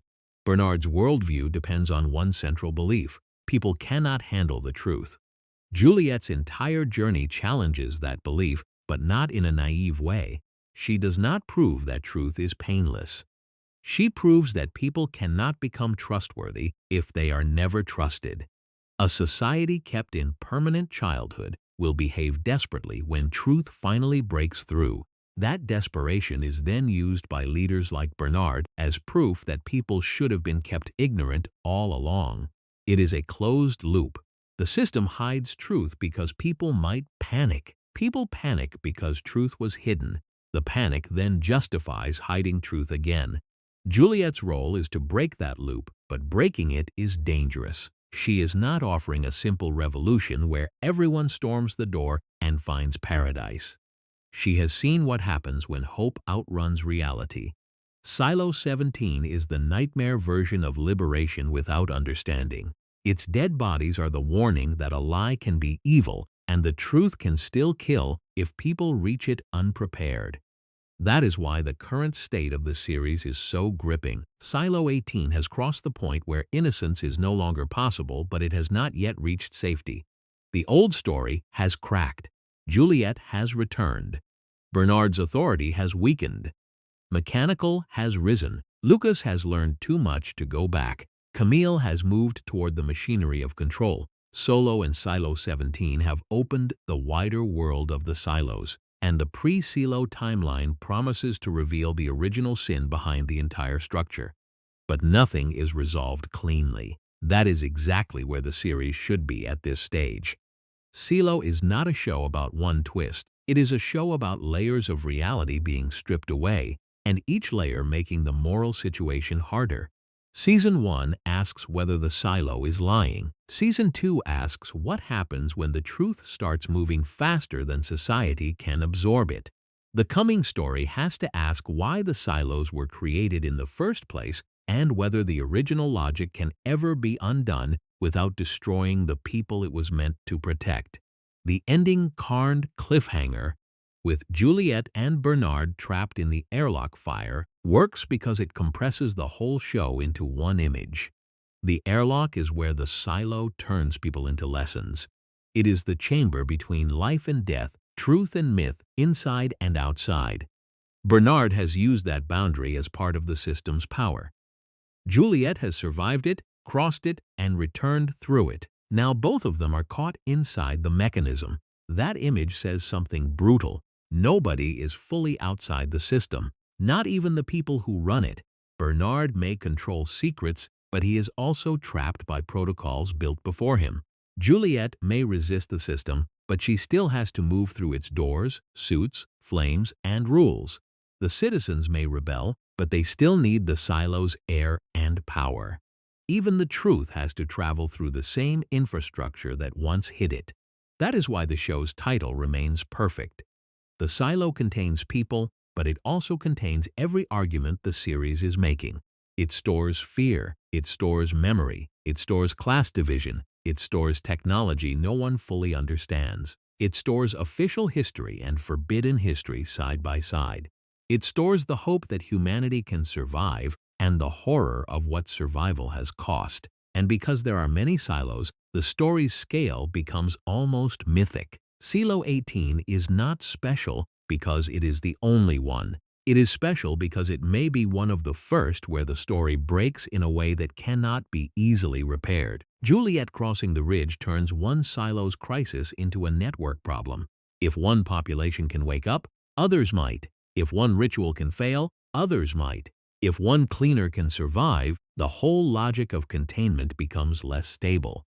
But the wider network also raises the danger. If the system was designed to monitor multiple silos, then one rebellion may trigger responses beyond local control. The safeguard idea makes that especially chilling. It suggests that the architects of this world planned not only for obedience but for failure. They imagined that a silo might become too unstable, and they prepared a final solution for that possibility. That is the kind of detail that makes the world feel horrifyingly engineered. The founders did not simply build shelters. They built a philosophy into concrete, steel, law, screens, and emergency protocols. They built a society where memory could be deleted, curiosity could be punished, and death could be turned into public education. They built the future around distrust. So the real villain may not be only Bernard or Sims or any one person currently holding power. The deeper villain is the founding assumption that humanity survives best when ordinary people are denied the truth. The show is now positioned to challenge that assumption directly, and this is where the pre-Silo storyline becomes essential. By moving back toward the old world, Silo can show us the people who made the first choice. Maybe they were frightened. Maybe they had evidence of an unavoidable catastrophe. Maybe they believed they were preserving civilization. Maybe they convinced themselves that temporary secrecy would become permanent safety. But whatever their reasons, their choices became a world where generations lived and died without knowing why. That is the tragedy of inherited systems. The people who suffer under them often never met the people who designed them. They inherit rules without context, punishments without memory, and fears without origin. They are born inside someone else's emergency plan and told it is the natural order of life. Juliette's greatest threat to that order is not that she has a weapon. It is that she restores context. She connects the cleaning to the suit. She connects the suit to the tape. She connects the tape to the lie. She connects the lie to IT. She connects IT to hidden history. She connects Silo 18 to Silo 17. She connects survival to collapse. She connects the present to the possibility of an origin. That act of connection is revolutionary because the silo's control depends on separation. Separate the levels. Separate the past from the present. Separate ordinary citizens from forbidden knowledge. Separate mechanical from political power. Separate cleaners from the truth of their own deaths. Separate each silo from the knowledge of the others. Separation keeps the system stable. Juliette is dangerous because she keeps joining the pieces. This is also why her emotional guardedness matters. She is not the kind of hero who wins people over through constant warmth. She is difficult, blunt, and often impatient. But that makes her believable. The silo has not produced emotionally healthy people. It has produced survivors. Juliette's roughness is part of that. She has been shaped by loss, class resentment, dangerous labor, and a world where trust gets people killed. Her growth is not about becoming softer in a simple way. It is about becoming responsible for more than her own pain. She begins with grief for George. She ends the current story carrying the burden of an entire society's misunderstanding. That is a huge transformation, and the show earns it by making each step practical rather than mythical. She does not become important because prophecy says so.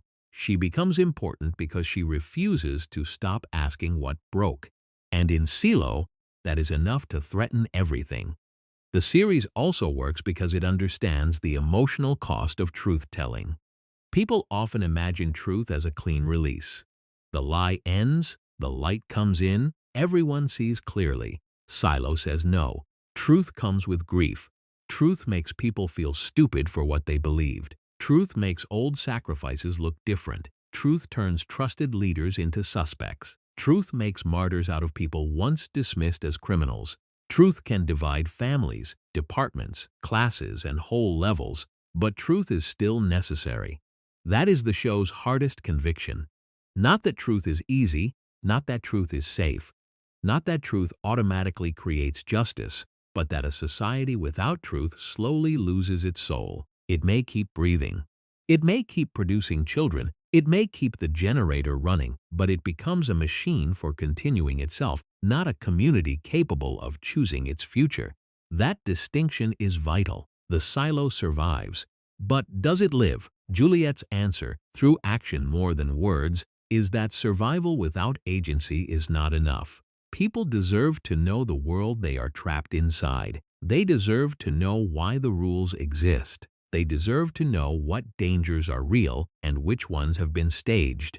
They deserve to remember that humanity was not always this staircase, this screen, this pact, this ritual, and that is why the small human moments matter so much. The love between Holston and Allison, Juliette's grief for George, Walker's fear and loyalty, Mechanical's anger, Lukas staring at the stars, Solo's loneliness.